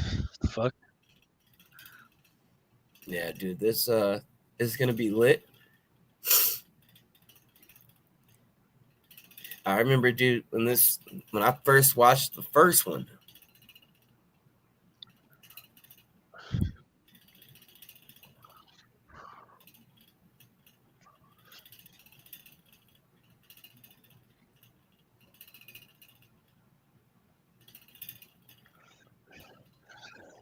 Motherfucker, you put your thumbs in my fucking ears, we really gonna have it out. Fuck you, man.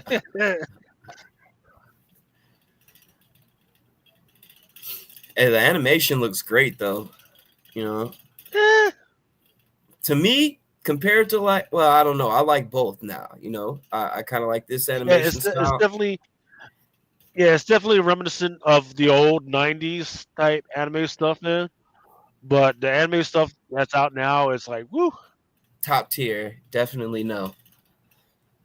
2026. Okay, okay. But I wanted to share that just because that dropped today. And I know that some of the people that fuck with the manga, dude, is you know, they're on it. So I just wanted to show that because we still have anime going strong over here. Oh yeah, no, it's going better than what a lot of people think. Then I'm just kind of crazy. It's kind of weird that people still don't understand how crazy anime is over here. How much of the Korean culture and manhwas and manga and all that stuff is going crazy over here. So, in fact, Dandadan was just in some of the theaters. And people, if you're not, once again, Dandadan is a freaking great joint that's on Netflix. And if you're not in that anime world, you wouldn't even know that was in there, right?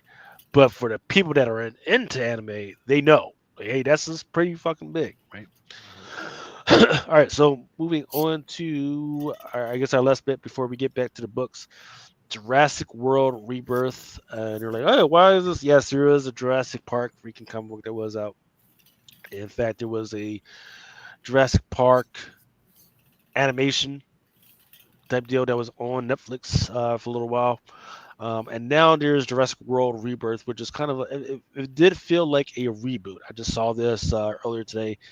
And let me tell you, they got back to the fucking basics of trying to scare the living shit out of everybody in the fucking theater. If you have a weak heart, don't go fuck around and fuck see this shit. If you have a weak bladder, don't go see this shit because I saw lots of people that got the fucking pee pee scared out of them and they had to go run to the fucking bathroom. Right? This was that fucking good, man. Scarlett Johansson, right now we know where she's at, why she's not doing Black Widow. She was doing this stuff. Really damn fucking good. Fucking hardcore, beautiful fucking female, just trying to take care of business. That was what this all about. I didn't even know this shit dropped yet. You didn't When know? did Oh, it came out? What, yesterday? I mean Thursday. Wednesday, yeah, either Wednesday or Thursday or something like that. All right. Yeah. I didn't know. I would, I've been seeing the commercial nonstop, but I never actually paid attention to the date because I've just been seeing Superman, Fantastic Four, and this movie battling out, and this one gets caught up in the middle. But I want to see this shit. Theater was packed. Was it? The theater was packed, and I am so glad that I bought my tickets on Wednesday. Because if I had waited till today to try and buy them fucking tickets, that shit would have been fucking nuts, man. But it was great.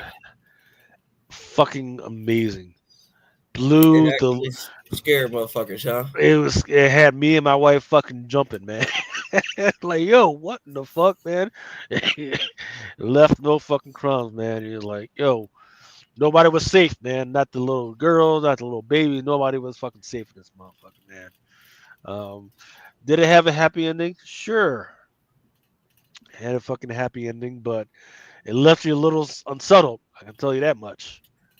It definitely fucking was like, yo, what the fuck? Because let's I mean let's count what's been happening over the last 2 or 3 movies. The dinosaurs have made it to the United States, and they made it out. They made it out of the park. They made it out of the islands. Some of them have made it to the United States, but then it turns out that they're not such a big. It's not such a big deal because parts of the United States get cold, and dinosaurs don't like the fucking cold. And then they've actually captured some of these dinosaurs and just put them in fucking zoos. So nobody cares about them. It's like No More Fucking Tuesday. Like the dinosaur gets out and it's like, oh, a fucking zebra just got loose from the zoo. It's like, oh, it's national news, but it's just kind of funny. It's just kind of funny to these motherfuckers, right? So that's why everybody was like, fuck Jurassic Park, what they done to the fucking IP, fuck them. But then in this one, they addressed that. They went straight at it. It's like, yeah, people can nonchalant, they don't care about it. But guess what? In this part of the world where nobody's allowed to go to, yeah, they will still fuck you up. Right? Oh, and by the way, that beautiful girl that she kind of like, yeah, we gotta send her in and so she can get her fucking money. Fucking loved it. Fucking amazing. And bunch of mercenaries and a family that wasn't supposed to even be out there. Fucking lovely. Absolutely fucking lovely. A lot of now. Here's the only thing: the family that we're supposed to fucking care about that they send in there. I fucking hate every freaking one of these. Every single one of those motherfuckers, I absolutely did not like. Every the decisions they made, the stuff, the way they was fucking talking to each other, I did not fucking like them. So I was just waiting for them to fucking get eaten the whole fucking time. I was like, yeah, go ahead, dinosaur. Yeah, go ahead, eat. Go ahead, eat, cause fuck that motherfucker. Fuck that little, get that little girl, man. And then they try to, but it feels like, yeah, sex. Like, hey, the family isn't really likable. How about we give them a little baby dinosaur to run around with? That way you care about them more. And then that's it. That saved the family. That saved the whole family because it was walking around with a little baby dinosaur, just like what's the name? Kong, a little baby Kong, right? Yeah, that is same exact fucking thing, right? So, but yeah, I do highly suggest you guys go ahead and see it in the theaters, right? Did you get your popcorn bucket? That motherfucker was huge. I did not because I went to the Alamo and they didn't have that. Alamo doesn't really have buckets like that. They did have a Megan 2.0 bucket, which was kind of freaking creepy. I kind of fucking want it. I had to go sneak back to it and get it without telling the wife. But yeah, freaking go see it in theaters especially if it's got like a good surround sound, like a 2.0 Dolby, whatever. Yeah. Go ahead because once those speakers fucking getting hit you, and then you got the crazy sound happening over there. At the same time, you got the other fucking sound happening over there because sometimes you got the fucking two dinosaurs and they're coming at you, and having them come from different freaking speakers is fucking amazing. That'll fuck you up. that'll fucking ignite your fucking flight or fright response, man. So yeah, definitely freaking good stuff. But freaking go. If you were worried about going to see it, yeah, go freaking see it. Definitely go try and see it in a freaking theater instead of waiting for it to come out um on streaming. Because well, unless you got a fucking amazing fucking sound at home. Um, but yeah, freaking that's all right. So let's go ahead and get back into some of the books. I've already did some of the stuff at FOC. Here are some of the books that I'm paying attention to that are on FOC. And this once again, this data comes from eBay's Terapeak stuff. Number one is One World Under Doom. Number six. There are several freaking covers, but it's kind of freaking hot. Not sure if there's anything happening in that one. Captain America number 2, as well as Storm number 11. Uh, Topping out at Star Wars Legacy of Vader number 7. Some people seem to have interest in Ultimate X-Men number 18, as well as the Absolute Green Lantern number 5. Is number 5? Yep, number 5. Absolute Superman is still number 10 is still out there. And then Wolverine and Deadpool is number 2 is okay. But I feel like something's missing. Yeah, something's missing. There's like a Mark Spears Monsters that's on FOC this week. I'm not sure who's selling it, but yeah, it's on FOC this week. There was some initial interest in that one. Mark Spears still has got the juice and everything, so that one's going to be one to keep an eye out on. Let's see. Where was I? I think I was on freaking.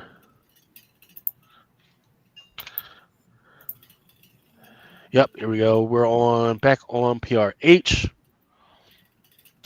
We left off with Black Cat number 1, that Adam Hughes.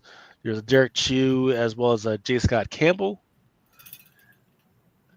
Those Ji Hung Lee's, and then there was a Peach Momoko variant.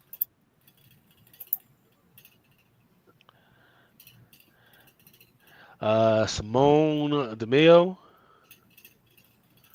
as well as a Dotson, Captain America, Chip Zdarsky.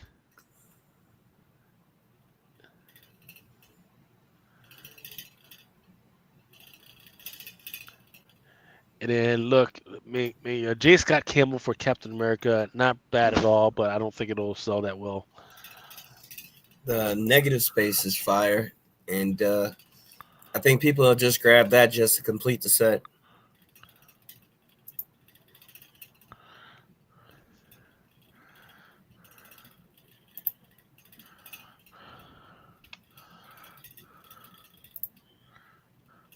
Yeah, John Tyler Christopher negative space variant. Yep.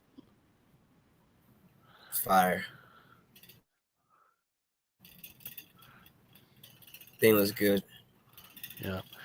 And yep, the Captain America number 2, that's cover A is a Valerio Shitty. And then there's a Valerio Shitty design variant, which is probably going to be like a 1-10 for that one. Then there's a Kevin McGuire. And then the one to the far right, that's your J. Scott Campbell.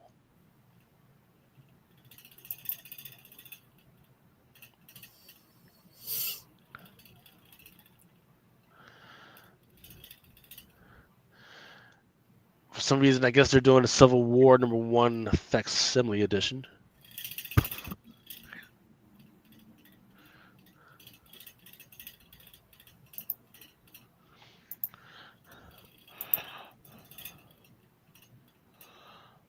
Not impressed with any of these. I mean, there's a Michael Turner foil variant. That's the one to the far right. That's in the right home about.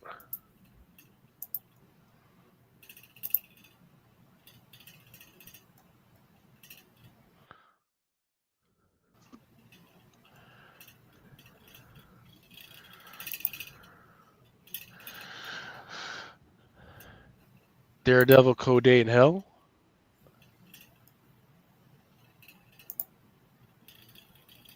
It's got a whole bunch of joints.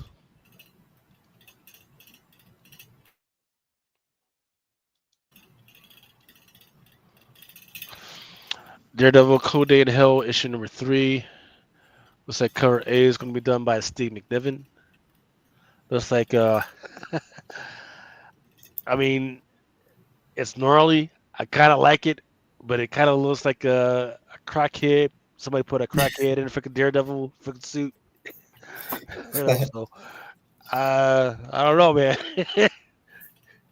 He does not look like he should be fighting at all, man. Like maybe sign him up for some bum fights or something like that. I don't know. Um, then there's another Steve McNiven freaking cover. That's the one with Electro on her. Free falling one. That's by Daniel Warren Johnson. There's Giuseppe Camacoli.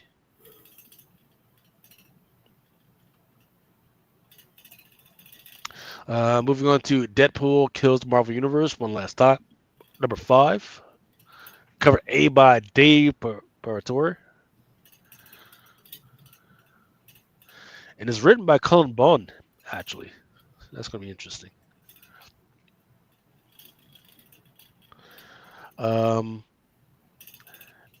Cover B by Dalibor Tayalik. It's another David Paratore.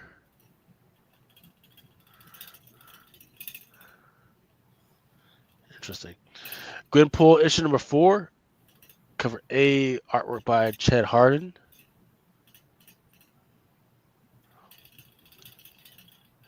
And then cover B by Ricky Ayagawa. Or Yagawa. Roger Chris says, you should have seen the other guy. Mojo Quid is asking, has anybody read the Charlemagne the God Presents the Illuminati? Has that come out yet? It has. I'm waiting for my copies in the mail now. It definitely dropped, and then they also gave us, I think, might be the next one might be on FLC now. I'm not sure. Okay. I know I saw a cover for it. Yeah, I just got a couple of boxes today. I might have to. My copies might be in there. All right, next up is Wolverine issue number 9 by Kendrick Kunkalin. Interesting.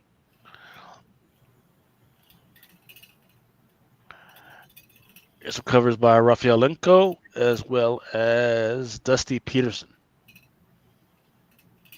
People just love drawing levels. The Killer, Affairs of the State, number 2. Issue number 3 by Boom. Marvel Rivals, Hellfire Gala. Artwork by Simone Dion, DeMeo. And it looks like it's got some of the skins that are actually inside the game. Are there any new covers? Yep. That Chris Anka variant right there. Yeah, super dope. And then kind of cute is the Chris Zulo. And there's an Adam Warren. And then as soon as you open up the game, this one right here. That's not opening up. The NetEase games, Marvel Rivals. There we go. Yeah, the wraparound. That's exactly what you see when you freaking open up the game anyway. So it's probably going to be popular just because of that. Well, it all depends, right? So, and that's going to be the big question for Marvel. Like, are the people that are playing the games and people that are reading the actual comics and collecting comics, are they crossing over? What's the crossover? Because what I would have suggested is that they put some type of code inside the comic book. So I got to go buy a comic book, a physical comic book, and then there's a sticker peel off for a code. And that code goes to something that I can actually use inside the game. Yeah, it's crazy. When's the last time Marvel has done that? By my call, the last thing that I remember that on was, I think that was Dead by Daylight, the indie. And then before that, of course, you have the DC Batman Zero Fortnite shit going on. So, yeah, they should. It only makes sense to me, but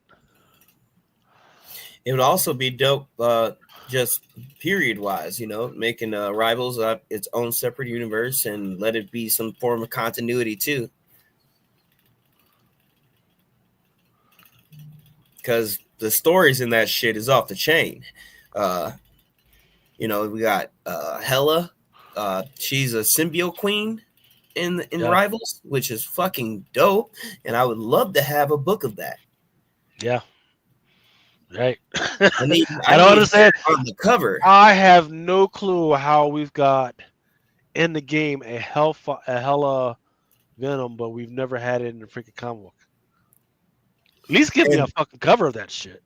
that's what I'm saying. So, like, even with them doing Hellfire Gala and then dropping Hellfire Gala, I'm wondering, is it going to be based on just the Hellfire Gala story in Rivals, right? Which is what it should be, and not connect to anything else. It should just be its own little thing, right? So hopefully that's what they give us, and then I think that'll be successful. So we should be able to get that fucking Queen of Hell. They gotta fucking know that. They look at that's why we got so many rival variants coming out now. They know some of this shit we want, and they definitely know we want that.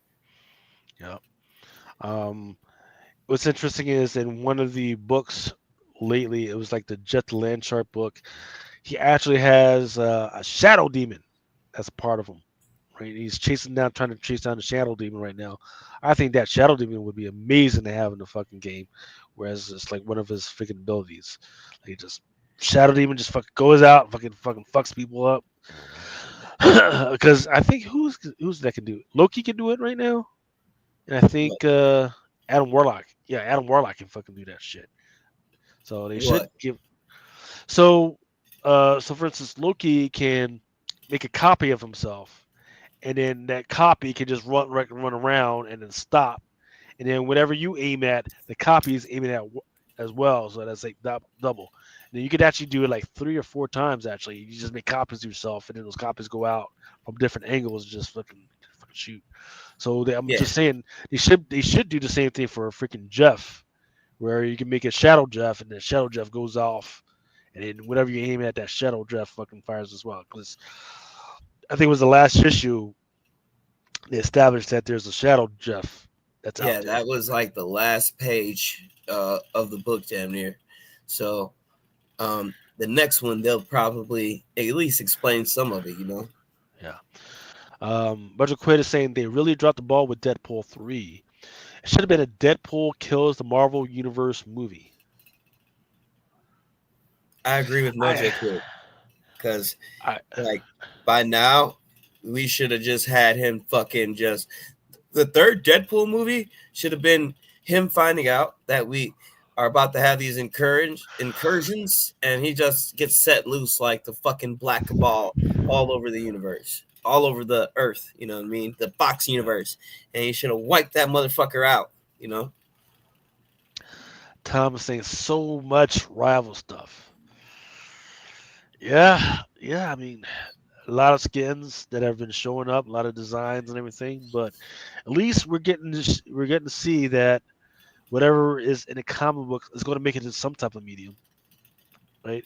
And look, if it shows up in a freaking comic book and then later shows up in a movie, I'll be happy. At least it's showing up somewhere. What they need to do is all those little spider fucking characters that they brought out in the last 3 years, they need to put them in some type of game. Yeah. All right, moving on to Moon Knight Fist of Khonshu, number 11.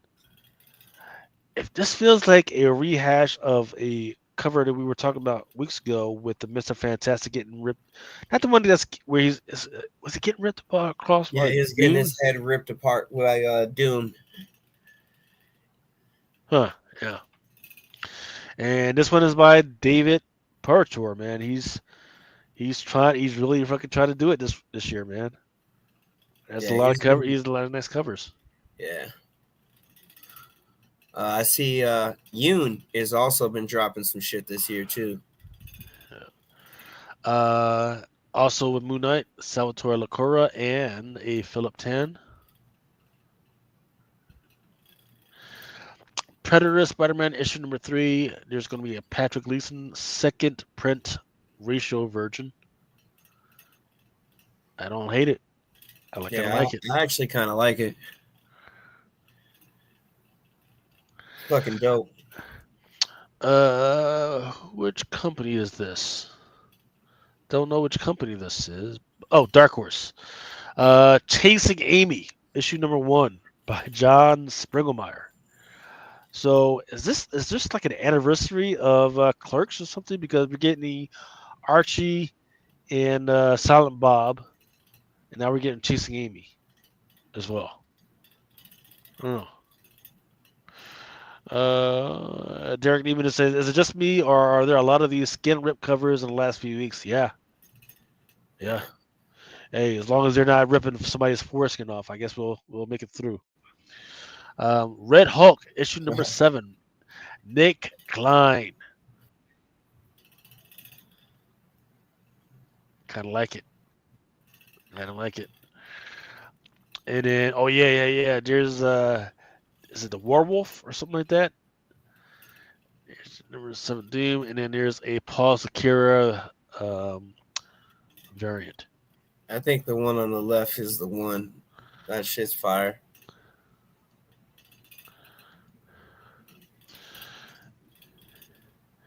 Let's see. There's a little bit of Star Trek, a little bit of Vader, a little bit of Storm. All right, Spider-Man and Wolverine, issue number 2. That Carrie Andrews, really look at her with her very unique.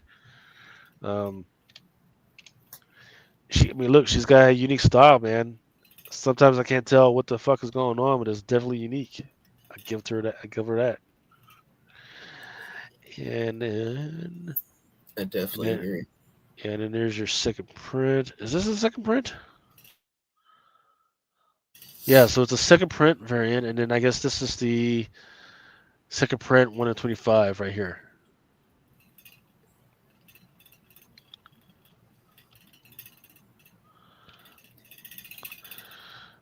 Star Trek Lower Decks, issue number 10. Vernon Smith. Man, let's try to do some accounting when you got a bunch of fucking Ferengi all around you. Star Wars Legacy of Vader, issue number 7. Derek Chew.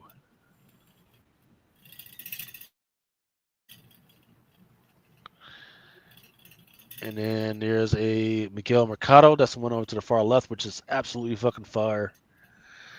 And then there's your Chris Sprouse. That's in the middle. And then the one on the far right, that's your Karen Darbo.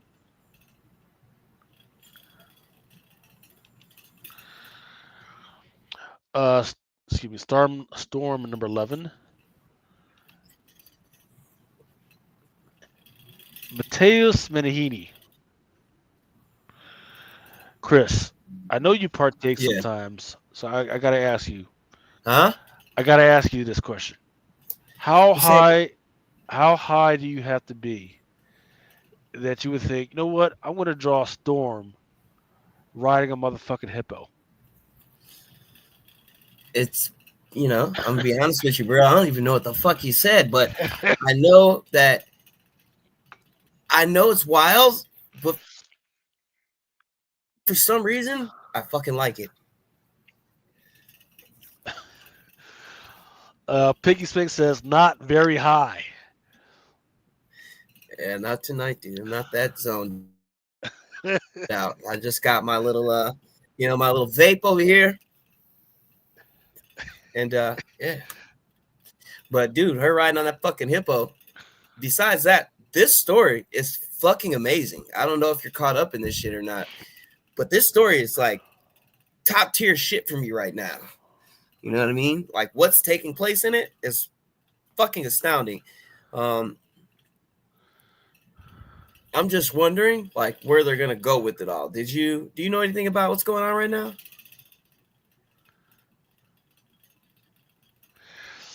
I don't remember. I gotta fucking catch up. I'll try and read some tomorrow. Here, let me just give you a quick yeah, because the last Storm storyline I read was she was trying to rescue this kid. Well, she was in Oklahoma City and she was trying to do something, and the whole city fucking blew up. And it turns out that this kid who had just gotten his mutant powers was behind it. So she had to actually kill the fucking kid so he would stop killing everybody. Um, which is crazy.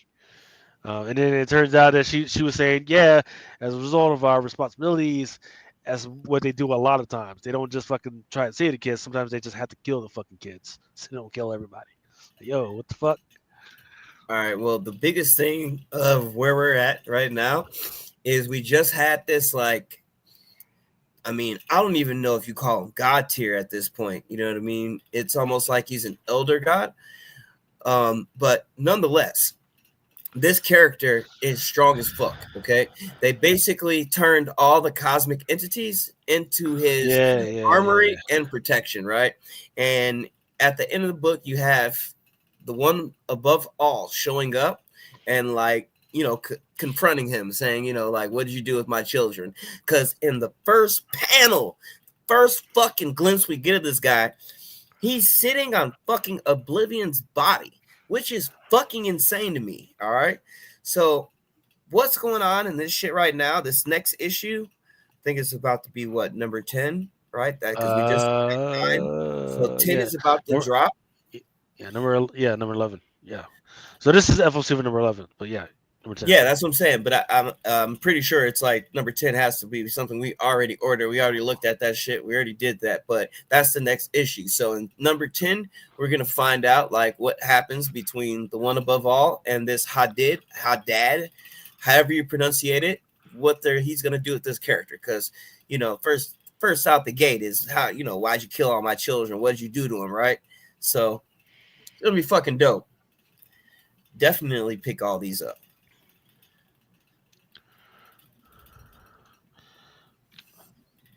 Okay, next is Stranger Things Tales from Hawkins number 2. Issue number 2. This covers by Diego Galindo. And then there's a cover B by Caitlin Yarsky.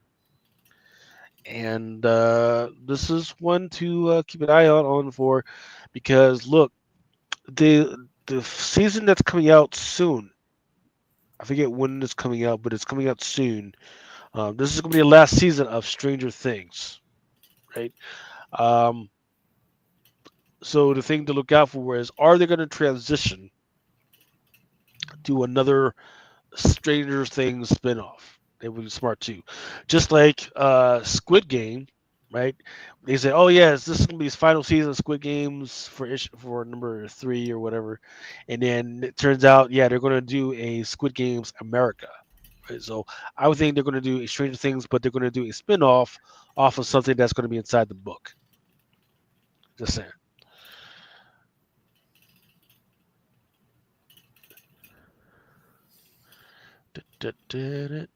Superior Avengers,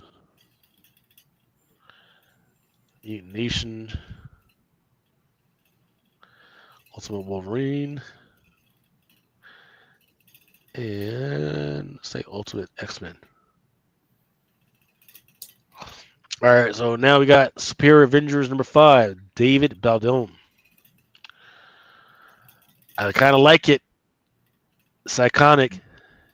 Reminds me of a poster. Yeah, it does look good. And then I'm not sure who's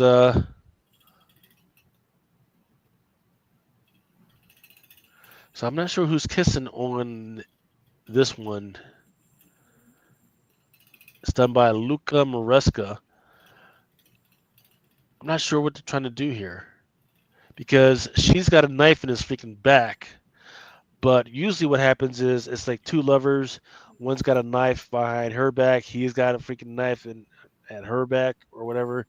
So for her to just have a knife, for it just to be one side, is kind of weird. Not sure what they're doing with that. And then the cover C is by Kyle Holtz. Kind of nasty, ugly.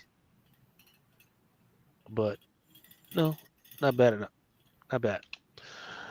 And then Teenage Mutant Ninja Turtles, issue number 9. This one's by Shelby. $5.99 for a Turtles book. Jesus. And then there's variant B is by Kafagi. And then that cover C 1 in 10 is by Pei. Looks pretty good. Shredder looking good. Ultimate Wolverine issue number 8 by Alessandro Capriccio. I think it's supposed to be the first Avenger of the Ultimate Archangel or something like that. Yeah. And then there's your cover B by Ryan Brown. And then your cover C is by Andrea Sorrentini, which looks like a homage to the DMX cover, if I'm not mistaken. Or maybe it's something else. I don't know. No, That's what I asked. it's the DMX cover, bro. So they're doing freaking old rap covers without saying that they're doing hip hop covers. Good. And then there's your Ultimate X-Men issue number 18, Peach Momoko. Wait, is that why they got the DNA joints on it? Then there's a Peach Momoko design variant. In the middle is your Nicoletta Balderi. And that craziness to the far right, that is a Rod Rice Ultimate variant. And just like who was saying it earlier, man, there's a lot of skin peeling and skin picking freaking in these covers lately. And here you go. You got another one on there.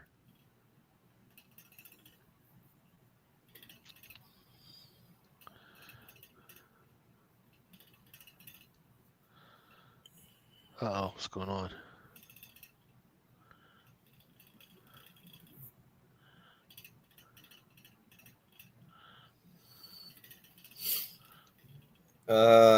Piggy Spence. I think that was definitely the DMX homage. I think the only thing they changed is the background. I think maybe it was white. I think they're just emulating the pose and then kind of like some of the vibe of it, I guess.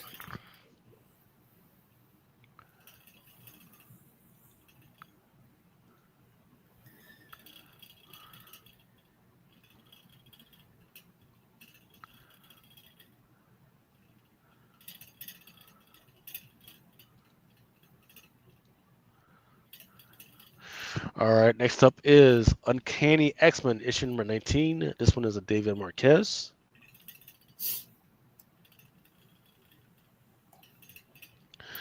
And then you got several variant covers. There's going to be an incentive cover by J. Scott Campbell, the Just Spectacular Collection version. I don't have the art for it here. Then there's an Adam Polina variant. There's an Art Germ version variant with Jubilee, which is also a bubblegum cover. I know there's some guys out there who love that shit. And then there's also a calendar variant. Not sure what they're doing with these. To the far right, that's a Frank Robbins cover. And then also, there's a Elizabeth Torque. And that Art Germ will also come with a trade dress. And then there's also a X-Men number 19 Marcus to 250th homage variant.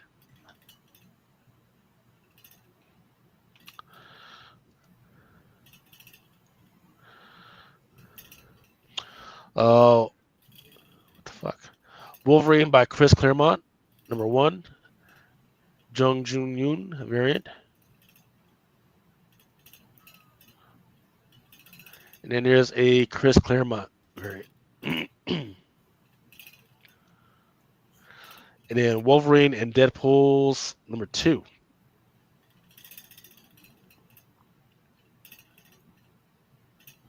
With a Eben Coelho and then a Steven Segovia.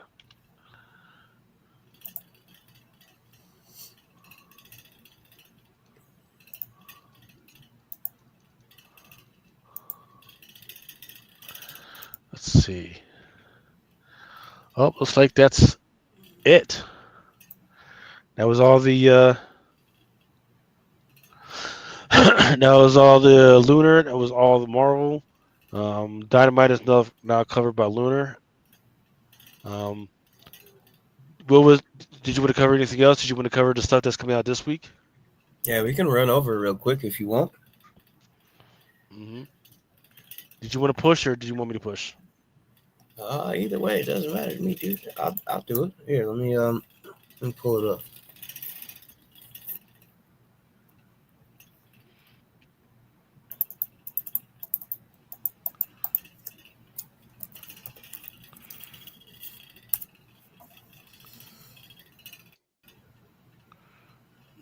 So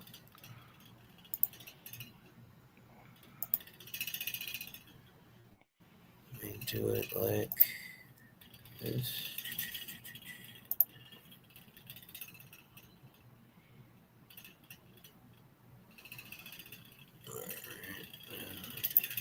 Dun.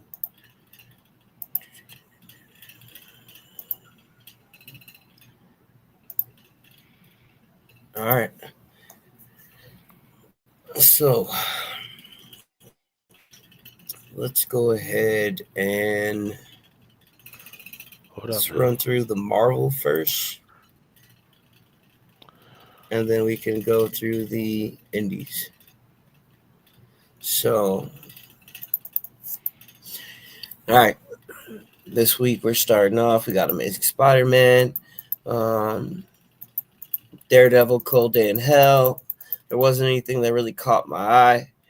Hold up. This, Hold up. Looks like you're not pushing for some. You're pushing, but for some reason it's not showing up. Stand by. There we go. You got it? Yep. That. All right, so here, let me start right here. All right, so this is what we have dropping for Marvel this week. Nothing really caught my eye except we got Doctor Strange of Asgard #5, which I think is going to be the last issue, and they only got one cover for it, so keep an eye on that one. We got the 1 in 25 facsimile for Fantastic Four #7. Let's see. These coming out this week, Fantastic Four First Steps. We have A cover, B cover, and a C. And then we go into the new Fantastic Four run. I don't know. I'd definitely pick up a couple of these, but that's just me. And then we kick it off with the new Fantastic Four run. We got a homage of first appearance. That was First Galactus, wasn't it? Or was that the previous issue? No, that wasn't. That was another one I'm thinking of. What issue was that, bro? Do you remember? The one to the far left. This Galactus. I know it's an homage. I just can't remember what book it was from. Either way, we got Rivals 2 coming out for Fantastic Four. I think a couple of the bigger ones this week was this Alex Ross Fantastic Four variant. We also have the Human Torch MCU Marvel Studios variants. Let's see. Scotty Young, blank. This is one of your 1 in 25s. I believe that's your foil. And then down here, I believe we got another 1 in 25. And then I think this is 1 in 50. And then a 1 in 100. And then your 1 in 200 by Yoon. This is probably the best looking book of the week. Damn near. Especially for Marvel, I'd say. But I don't know. We'll keep an eye on that one because I like it. But I haven't seen a whole lot of sales for it. Maybe because it's kind of up there right now, but we'll see. We also have this 3D dimensional Red Hulk right here. That's dropping this week. Cube or Cover Cube Pan Dimensional 3D edition. I definitely picked up a couple of these. I think these are going to be sought after. Probably sold out by this Wednesday.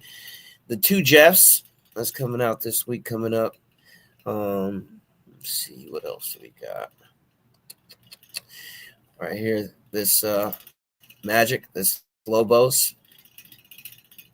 There's also a retro vision of it. this week. And then, if I'm not mistaken, we got I think this was a 1 in 25 for Yasmin Putri, which is phenomenal. This art is great to me. So I'll keep an eye on that one as well. And then let's see, World to Come. We got our second printings already. And then we also got our Marvel swimsuit Friends and Foes coming out this coming up week. Your Adam Hughes, your Mark Brooks. I think this is your Russell Dodderman. Torrin Clark. Hey, so that Adam Hughes, was that a wraparound? Adam Hughes is definitely a wraparound as well, I believe. Yeah. Yeah, because the art on the other, that we originally got for it, I think on the back of the book is going to be. It was She-Hulk doing coke with Iron Man. Pretty much. Yeah. I'm tired. I can't. So I definitely think that's on the back of this one. Yeah. It was all weird to wait because nobody This holds one a also fucking pinky trying to hold something like that. Oh, by the way, Derek Neiman says that that the first appearance of Collectors, or that cover that you had, that was Fantastic Four number 49. Okay, yeah, I knew it was around there. I couldn't think of it off the top of my head. Yeah, it was a She-Hulk freak off. We got yeah, yeah. Show that cover there. We had that Lobos, right? But which one you want to see, Lucas? Yeah, that one. Go up. Up. The $29.99 one. Hughes. Yeah. So hold on, let me see if we can. Sold out. Woo! Signed by that was signed by Tony. It's weird because it says it's signed by Tony Fleeks. Why is that? Did he write? Yeah, that is weird. Because I have I didn't even know he was going to be on this book. So, like, is he on this book? Like, why is he on this book? I don't know. They got him signing shit. And then we also got that Virgin Lobos as well. And then the Mark Brooks DFX signed by Brooks. So those are both gone. Unless, it says release date 8/27. So maybe this didn't even happen yet, or did it? Do you think it happened and they sold out already, or is this just on this particular title? No, it's because when it comes in, they got to get it sent off to get signed by the artist. So that's why it's got to get a little bit of time. Yeah, it's all right. All right, and then to keep it pushing, there was two more covers. We had a Terry Dotson right here on the left, and then I forgot to do this one. Your Lucas Wernick, and then right here, dude. Let's load these up real quick. But you got your Miles Morales coming out this week. Now, of these, I was really feeling this one. I don't know why I like it so much, but I do. And then just because Miles has been a hot ticket in recent times, dealing with power lift. So let me go ahead and show the rest of these out too. The character that everybody went crazy for a couple of weeks and forgot. Yeah, pretty much. Pierre Perez retro vision cover. And then your Paco Medina.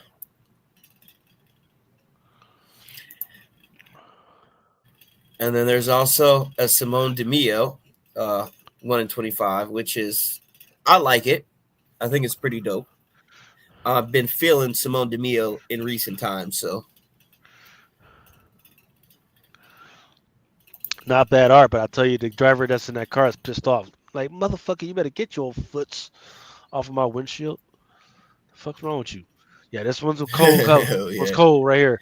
This one's cold. Mahmoud Asrar, cover B. That one's cold. Especially, isn't there Yeah, a series that's coming out this month? Is it this month or next month? It's coming out soon. I think it's coming up, isn't it? I could have swore they just teased Predator versus the Marvel Universe.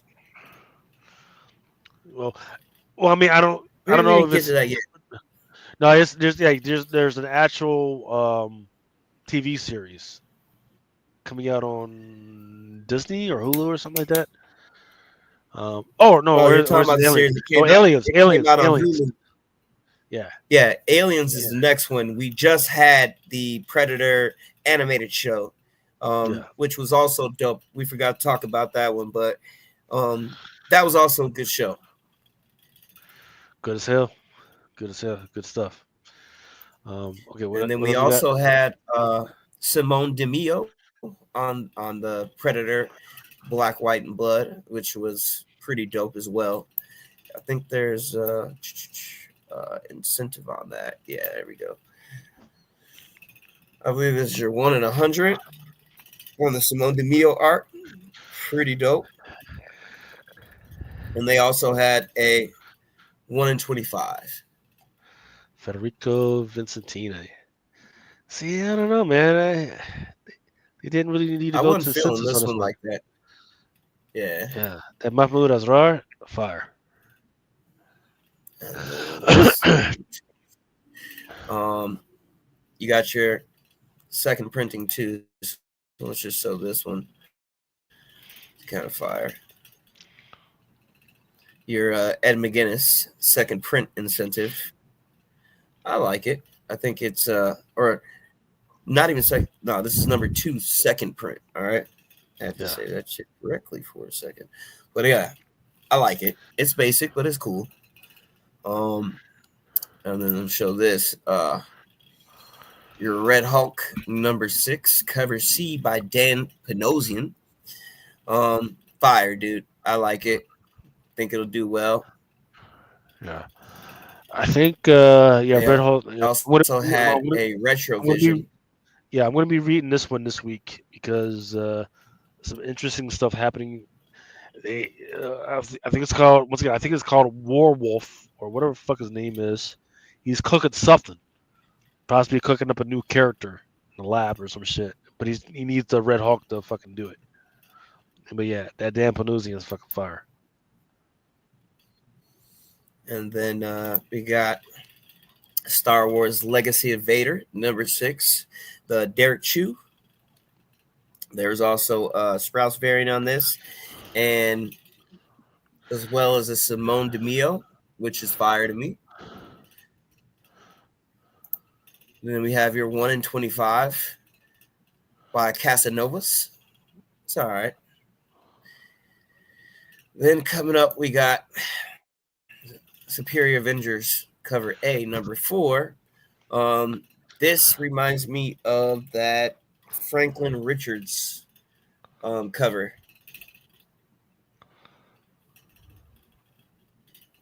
RB Silva. And then your cover B by Kyle Holtz. That's what you said, right? Mm-hmm. And then shit. You were talking about that. Before we get into Cafu. your Ultimate Spy, which is super dope. I like it. We also got a 1 in 25. Kind of like it too. And then one of the books that I'm looking forward to this coming up week. All right, so Uncanny X-Men number 17. You're David Marquez. You have a Retrovision on that. And then you also have a Derek Chew, Ezekiel. There's also a version of that. So let me get that out of the way. Really dope. I'm surprised these aren't sold out yet, but they will be. And then you got a 1 in 25 by Rod Reese, which is dope to me. That classic slasher vibe to it. Out of all these, which one are you going for, Lucas? That cover A, that poster, Dude, I easy. felt the same way. For some reason, this is just fire. No, it's not even close. I love Dare 2 and all, but that's the kind of fucking shit that if you said, "Hey, this is gonna be a poster, would you hang this up in your house?" I will fucking hang this motherfucker up there. Yeah, Not even close. it's It definitely feels like dope. it's a homage to some type of movie, but I can't remember what it is for the life of me. Yeah, I get what you're saying. That's why I said it gives me those classic slasher vibes. I'm pretty sure it might be based off of a little bit of, some shit like that. It probably is an homage to something. I just can't think of it. But I do remember seeing something like it. I know that the whole villain in the doorway is classic shit, but super dope nonetheless. All right. Now, what else we got? Kitty Pride. Wolverine, Kitty Pride, and trade paperback. All right, so that was most of the Marvel, at least all the stuff we're paying attention to. Let's go ahead and hit DC real quick.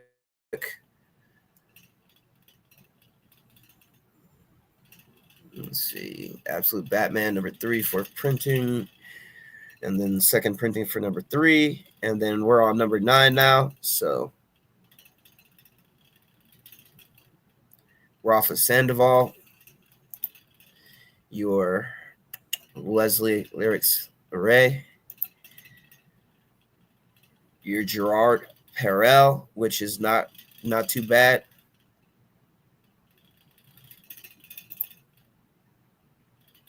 Your Dustin Nguyen. I think that's like your 1 in 25 as well.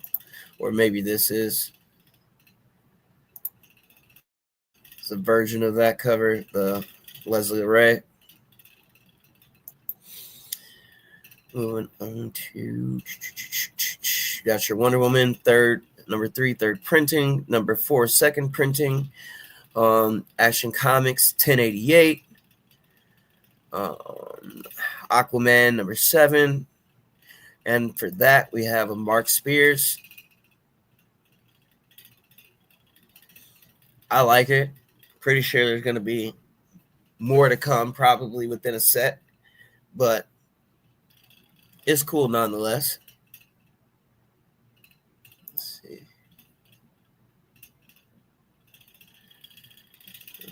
All right, so we got this one sold out. Your Batman and Robin #23. The Jay Anaseto Gotham Series Science Start has sold out. Okay. I'm always thrown off when I see books like that that's sold out. I always think of it like, is that some type of good shit inside of it, or a cover sold it out, or what? Here we have Dark Patterns #8. Here's your Martin Simmons, which I thought was super dope.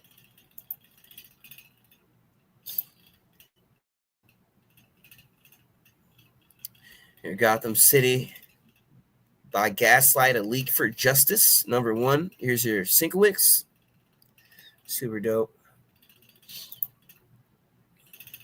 I believe this is your 1 in 25. Let's see what else we got.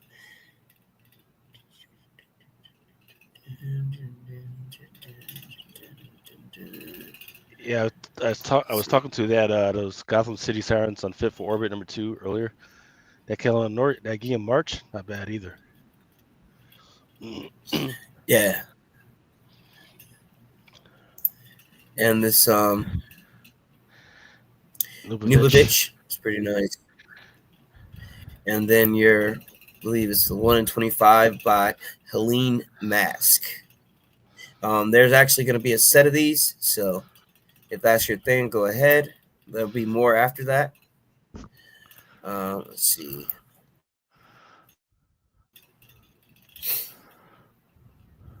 Your Green Lantern, cover B, your Edwin Gallman.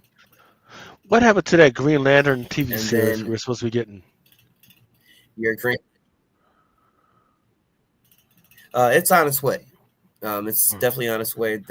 I guess they're probably going to give us a trailer sometime soon. And here's your Rian Gonzalez. That actually sold out at first, popped back up. And then you have Nacha Bustos, which is kind of nice.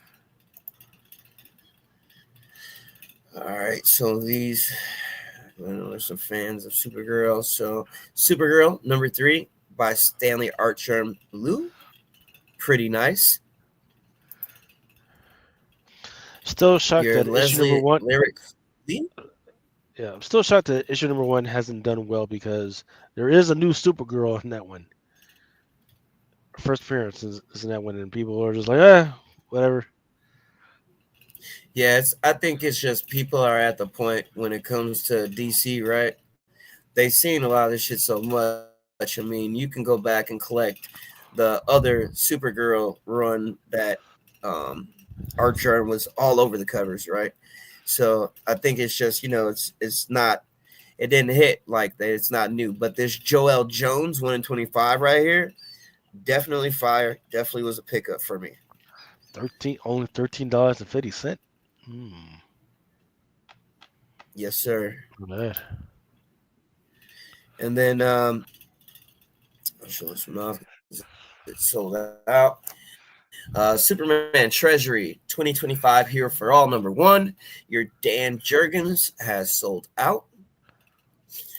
You also have Collage in a way by Scott Koblish, which is also pretty nice. If you know about Koblish, a lot of his other books that are like this, this one's pretty nice. It's a nice little different take on his usual thing.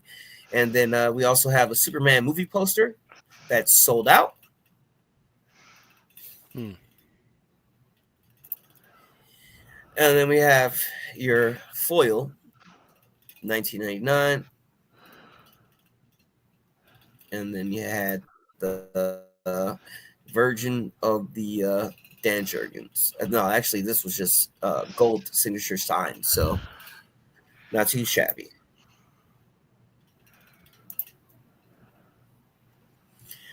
We have Trinity, daughter of Wonder Woman, number 2.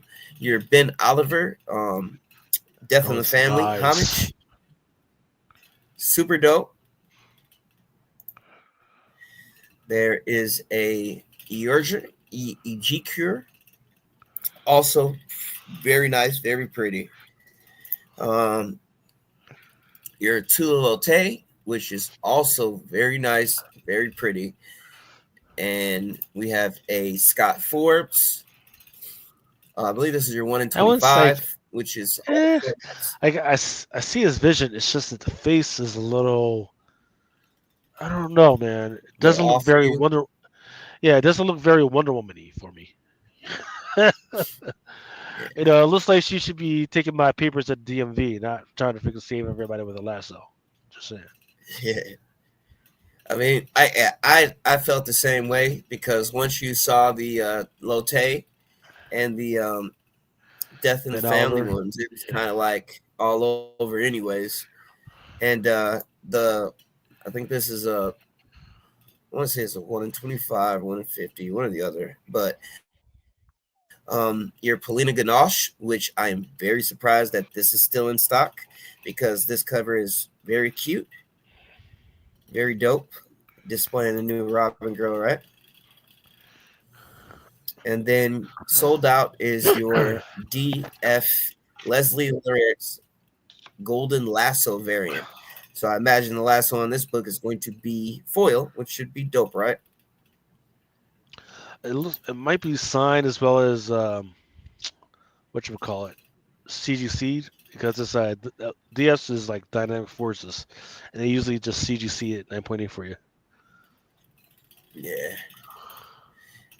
All right, so we got most of that out of the way. Let's check out some image. I'm trying to run through the major big ones first.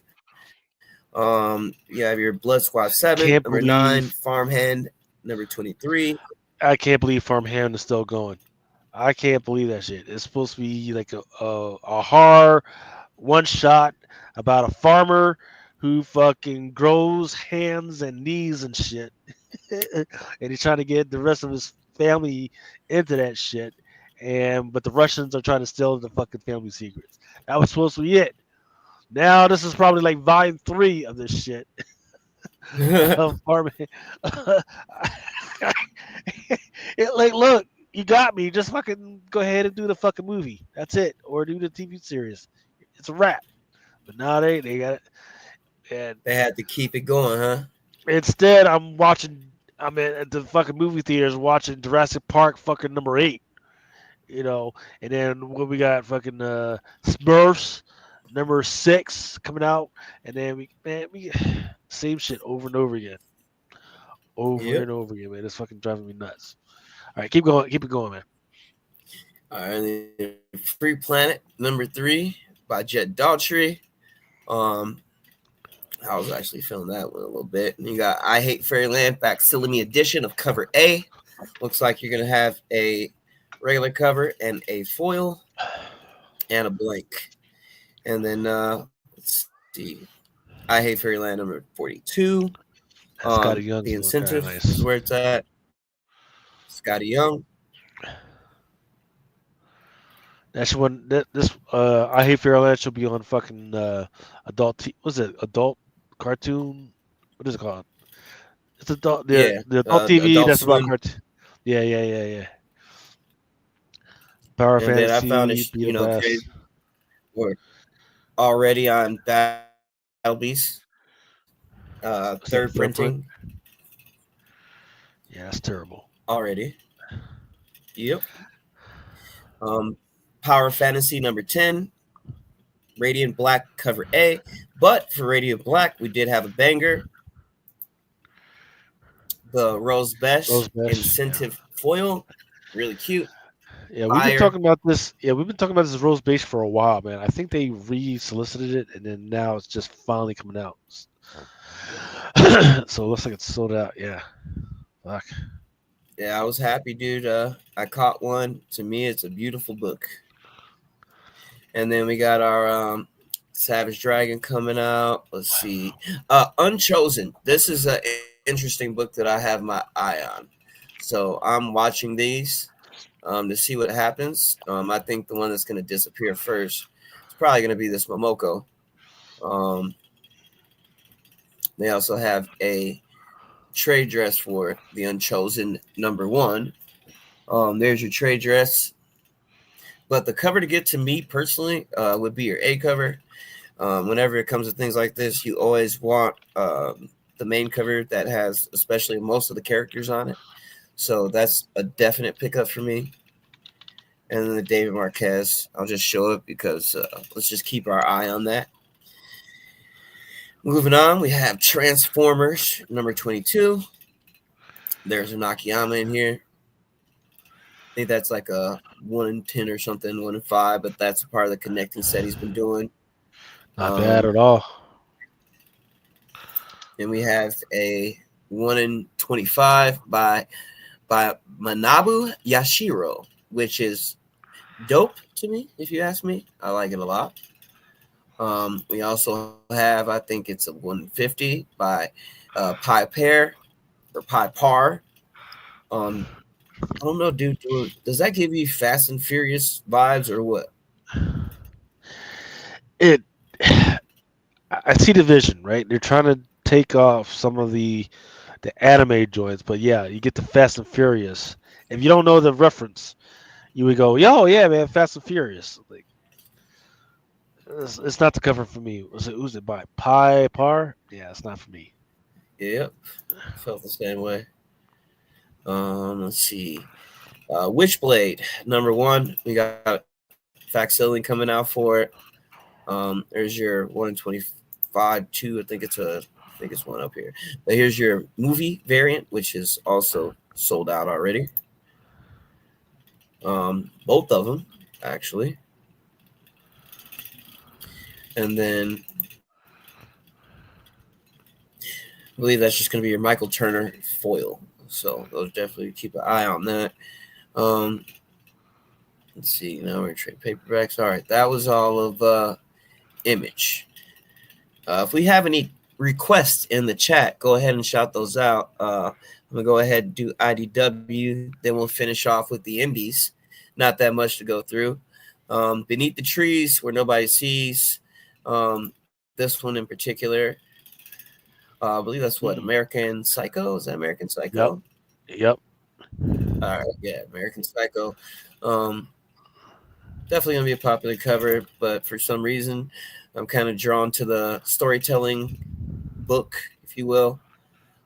There's also a version of the Tony Fleets, which is pretty nice. Surprised it's still up there. Then there's a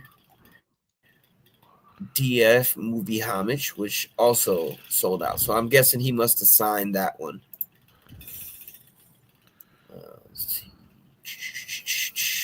You have Godzilla, There Be Aliens, number 2.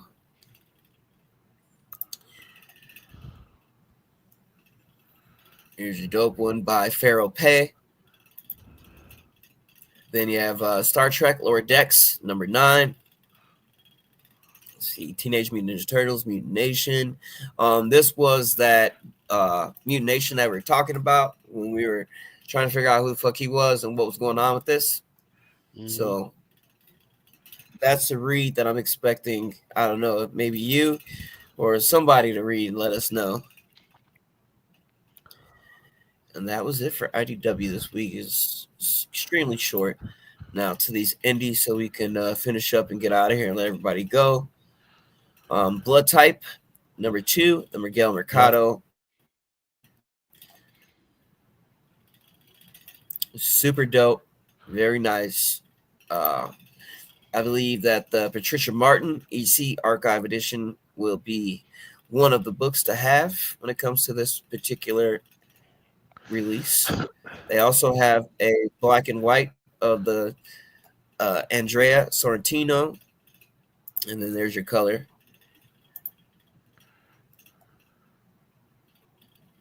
Decent. Let's see.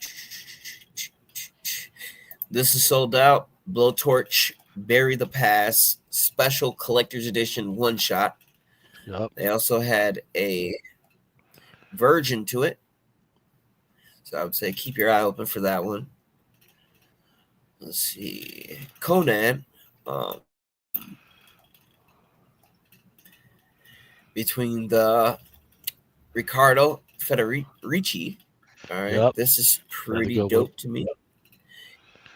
And then the other one to keep an eye on would be the Dan Panosian. And there are 3 different variants of this because we have an A cover and the version that I was just showing you. And then we actually have 2 versions. So I imagine one will be a foil. The other one will be regular version. Another one that I kind of liked was Jason Sean Alexander. So definitely keep an eye on these. Here's your Valerio Gian Giordano. Okay. God damn. That's a long ass name, dude. Giordano.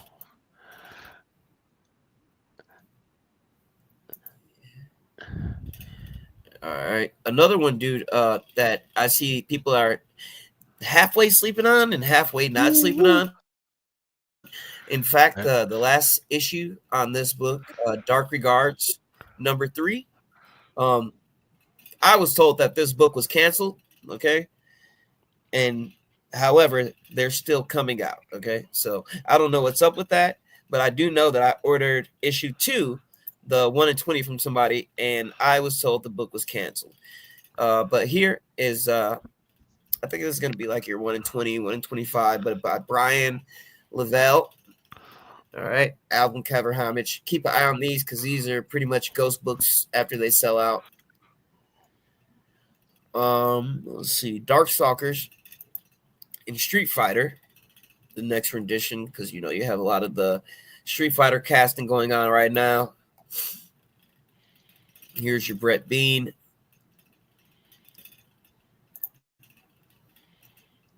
your Dax Gordine. And the one I like, the Alex Ahad. All right. That is cute.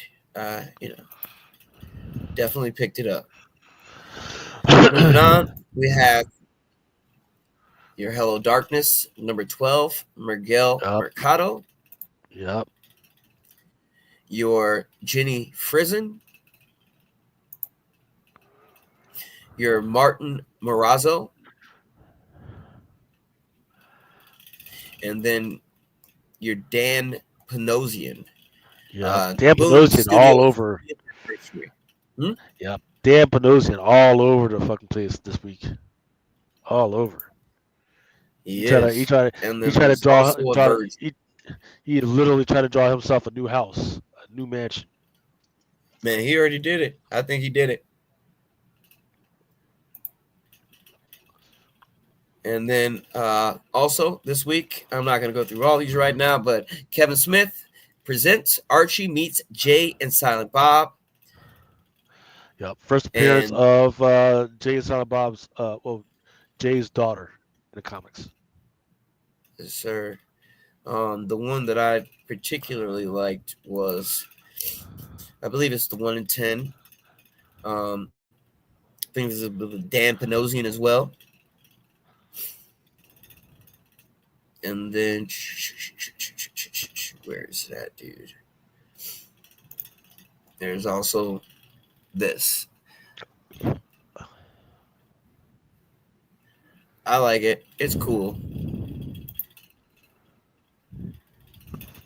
Then we have Kids These Days, number 1, second printing. It's kind of crazy because that number 1 came out quite some time ago. Life, number 5. And then this one, keep an eye out for this one because these apparently sold out quickly, fast, under-ordered. Palace of the Golden Princess, number 2. We told everybody. We told everybody right here on the show. And then fucking get that shit. And there's a nude variant of that one as well. An A cover. Yep, And there then you go. Cover C. Your nude gold foil variant. And then there is also a Scott Harbin gold foil. And all these were ironically limited 1 per customer. So if you see it, definitely pick it up. Planet Death, number 1. And here we are finally getting off to it. I believe this is definitely Tom and them, correct? If I'm not mistaken. Here's your Lanil Francis Yu. Your Thomas Giorello, which is sold out. Isad Ribic. Very nice. I like it. Your Jay Lee. I know, Lucas, you've been talking about Jay Lee quite a bit lately, too. On and off, on and off. This cover, however, he's on. He's on. This is the type of stuff that he's trying to draw in this cover is absolutely perfect for his drawing style. Absolutely fucking perfect. Yeah, I like it. I haven't even read it yet, but I like it. And then we have a black and white Walter Simpson. And then we have the Chris Bocciolo. I believe this is like your 1 in 200. Jesus.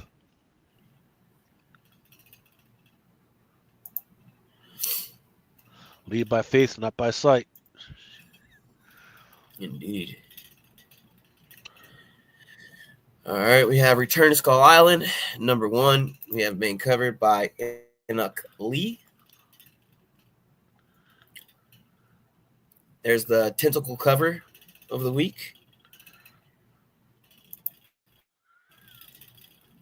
Your Chris Jones.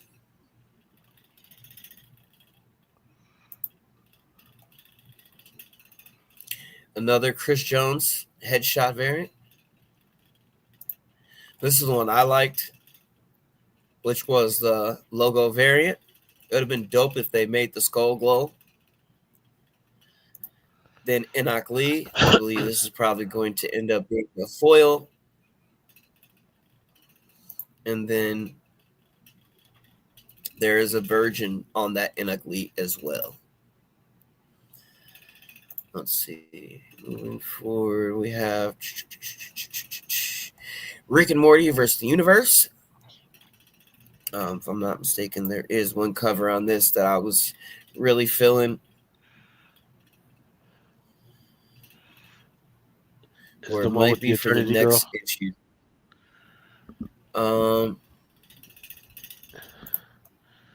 There you go. Yeah, there. So I definitely picked this up. This is super dope. It's sort of like Oni's version or Rick and Morty's version of Eternity. But what Rick does with these cosmic entities is he fucks them and leaves them, basically. You know, he and then they come all back all pissed and they do anything to fucking get them back. So Rick is that dude, man. Yeah, dude, this is definitely dope. But they also have the Jarrett Williams Prime variant. I think this will be like your 1 in 50 or damn near 1 in 100 probably. I can't see the incentive number up there. So, and then your Rian Gonzalez wedding variant. I was so pissed when I saw this because a lot of people know that I do follow her work. And when I saw that price tag on it, I was just like, okay, I didn't know if this was a 1 in 100 or 1 in 200. I'm guessing it's a 1 in 100, and that was the 1 in 50. Nonetheless, I want this shit. So let's see, Rick. Let's see what else we got. Savage Sword Conan number 9. I'll show you the version first. Here's your version by Neil Adams. Your Alex Horley, which both covers, in my opinion, are dope. So, Slasher's Apprentice number 3. Good read. Yeah, this has been disappearing, so definitely keep up with this. Your Solomon Kane the Serpent number 4. They Choose Violence number 1. Now, if people remember, I think maybe a week or two ago, these had an error on it, like on it or in it. Anyways, they were re-released. So I wonder, did the error book mess it up for this book, or do you think these will still sell out? I don't know. I mean, was there a recall? Because I haven't heard of it. Supposed to be a recall, but I haven't seen, nobody sending any books back. Let's just say that. And when they did, like, accidentally come out, I guess, with the error, I mean, people had it all up and down Instagram. So this is supposed to be the corrected version. Huh. But the covers aren't changed. I believe the error was on the inside of the book. Yeah, I haven't gotten any notifications about any type of recall.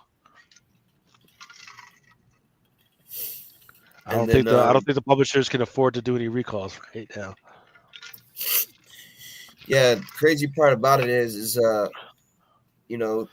could have swore I had a friend of mine, a couple of people, Universe X was one of them. I know they told me that it was an error book and it was supposed to be recalled or at least damaged, or destroyed, if that.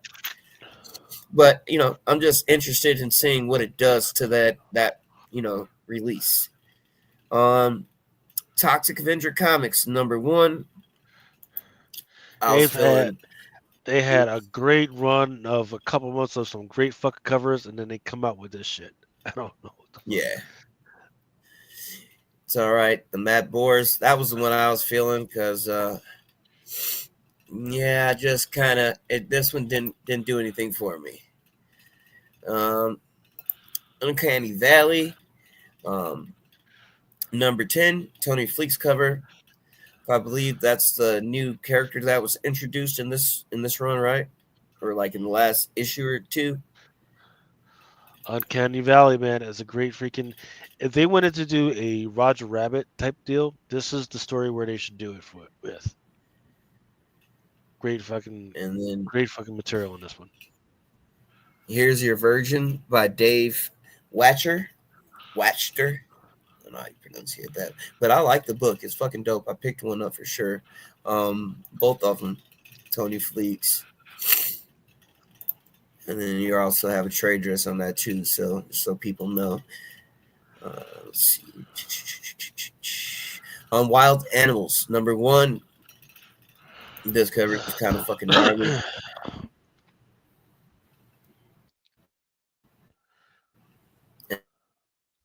And then they also have what reminds me of a Wanted poster, if you will. And then let's see. This is actually barreling into just a trade, so that's it on the indies. I think we went through everything. We hit Marvel, we hit DC. Okay, let's Dark see what I Horse. got. Move. Yep. At the stage. Okay, let's see what Diamond had in for us. From Xenoscope, looks like this one's coming out. It was kind of off the radar. Neverland Sands of Eternity, 1 of 20. This one is a FOC cover by Burns. And DC versus Vampires, World War V, World War V, number 11. Cover C by Hamari. You may have already covered this one. King Spawn, number 47, cover B by Francesco Tomaselli. Vampiro Rockabilly Apocalypse, number 5, Raphael Galore. Creeping Below, number 4. This one was a cover F. This one was an unlockable. But this one is by Maria Wolf.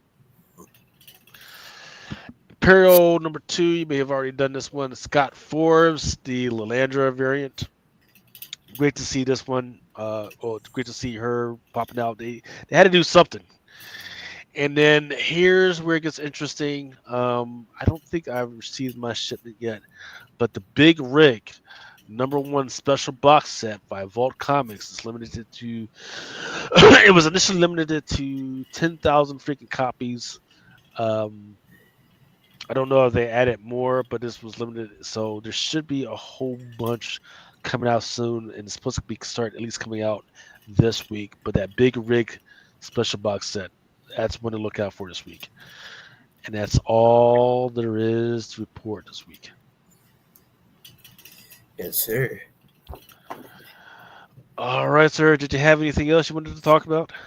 Oh, that was it, man. Just keep an eye open on all the reveals that we'll be having coming out in the next couple of weeks or so.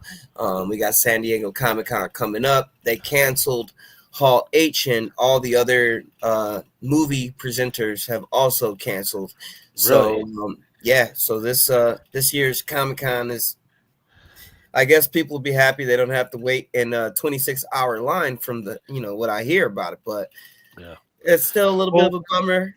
Last year I went, and I didn't. Me and myself, we didn't know. We didn't fucking know, right? Because we didn't go to Hall H. We went to like the other fucking halls, and we fucked around because we also had the retailer lunch and shit, right? And they were like, "Oh, let's go to Hall H where all the other fucking movies are," right? So we went to. And it was like, and people were like pointing. It was like, "Oh yeah, you got to go out to go to fucking Hall H." So we go out, and we just see people walking down. So we were walking a mile down. I shit you not, a mile down. And then we start to see like the chains of like chains, like line chains. We're like, "Oh, we just got to follow these line chains," but we didn't cut across. We're like, usually I'm the type of motherfucker. I'm gonna cut across some chains and shit, right? Because there was like nobody there. But I was trying to play the perfect example for my son. So I'm like, all right, I'm gonna go to the end of the shit, right, and do what we got to do. And then when we get to the end of the shit, this limo pulls up, and I forget who who it was that popped out. But it was like some show that was and was like the stars fucking popped out. It was like, oh, that's fucking cool. So then we hop in the fucking line, and then this security guard comes up to us. He's saying, "Oh, hey," he's like, "Hey, you did you get your security check?" And I was like, "Oh, security check." I was like, "No." So where do I go to the security check? He says, "Oh, it's in that line." And that line, that motherfucking line was even fucking longer and shit. So, and this was early in the fucking morning too, man. Early in the morning, and I'm like, and I'm not that motherfucker that's gonna wait in some fucking lines. I'm like, hey, so we fuck it, we're not gonna. And that was the day that they announced the whole Doom shit. Yeah. And that was the day that we decided to fucking be and go in there, man. So that was, eh, you know, it was like, hey, you still saw it online. I mean, hey, we can say we were there at the fucking Comic Con when it fucking got announced. So that was it. But that is Comic Con's basic problem right now is that there's too many fucking lines, too long for nothing. So fuck all that. Let's see. Got two comments. It says T. Jones is asking why the Hall H cancellations. Do you have any insight into that? Basically what it is, they don't have any announcements that they need to make because right now they're all really doing in-house work on some of the upcoming projects and they're putting all their time and focus into that. So right now they're doing Avengers Doomsday, right? They're doing all the filming for that movie right now. So their focus is on that. And so they didn't want to take the time away from that and the focus off of that to have to come and present the Hall H panel when there's nothing for them to, no really big announcements for them to make. You know, I don't think they would announce like X-Men yet. You know, that probably be right, perhaps after Doomsday. You know, they'll announce Right. that when we're in between movies.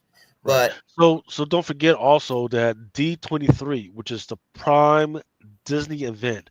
I forget when is San Diego Comic Con? It's in August, right? yeah, it's usually summertime, and then Yeah. we get fall follow up with Yeah. the Disney Plus Right. presentation. Yeah, because I remember last time I went to Comic Con, I think it was like August 8th through the 17th, something like that.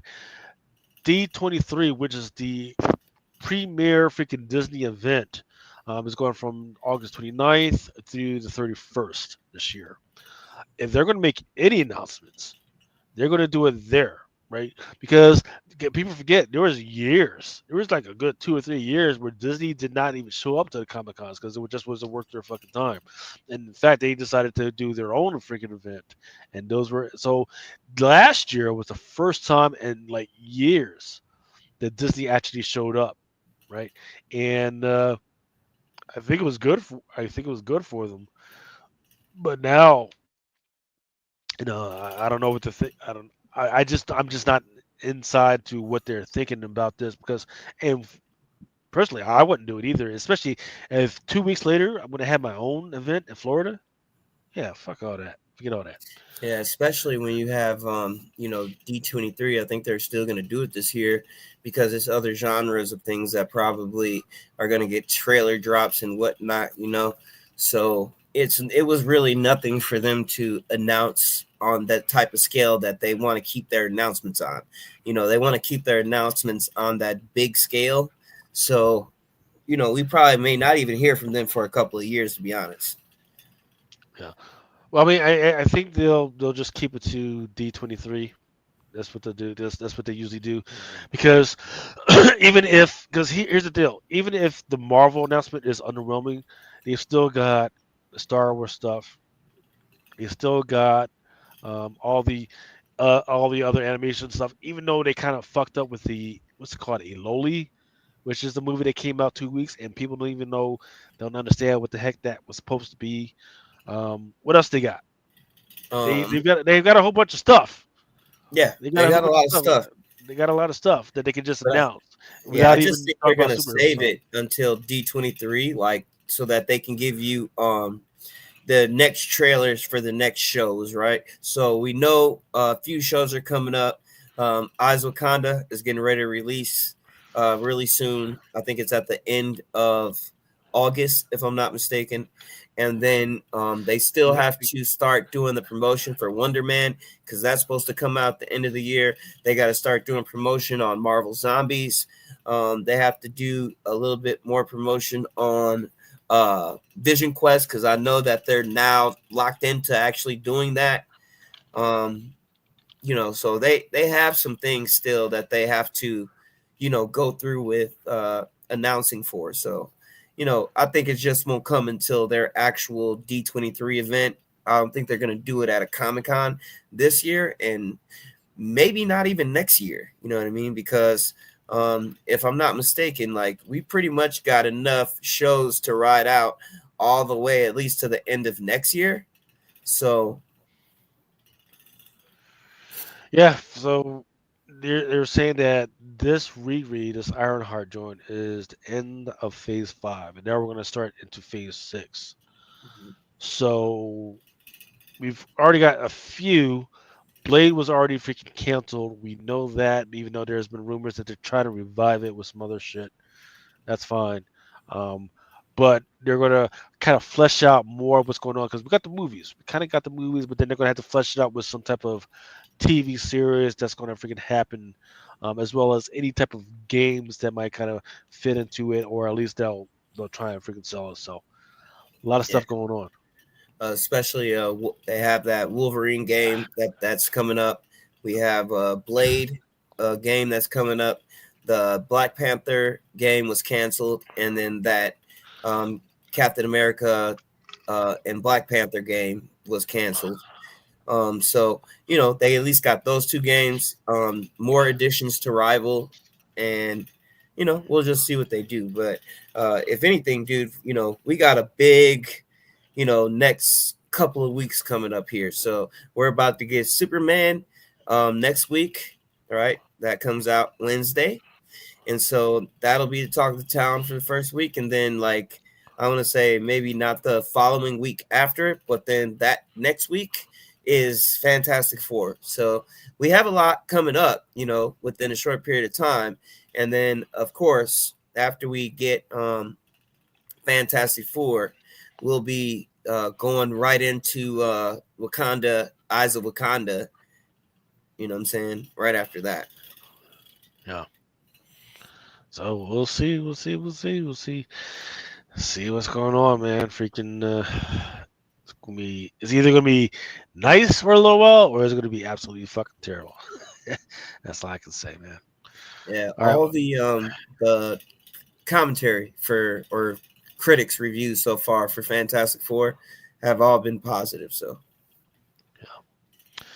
All right. What else? Anything else? None other, dude. If you're ready to get out of here, we can get out of here. Maybe next week, because we got time before San Diego.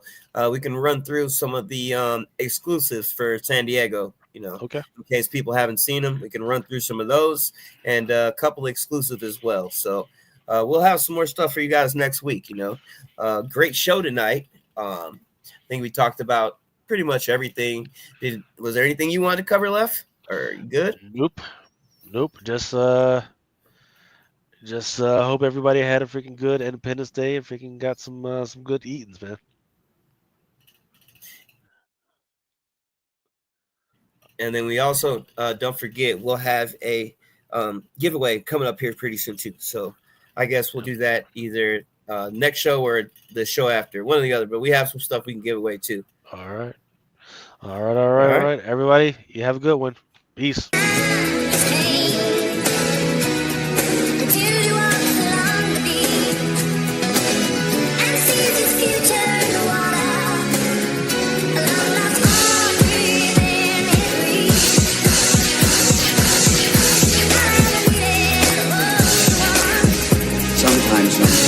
Into their own hands.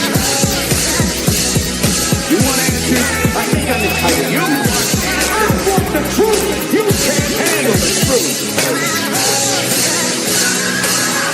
As you guys know, it is Drunken Chat, son.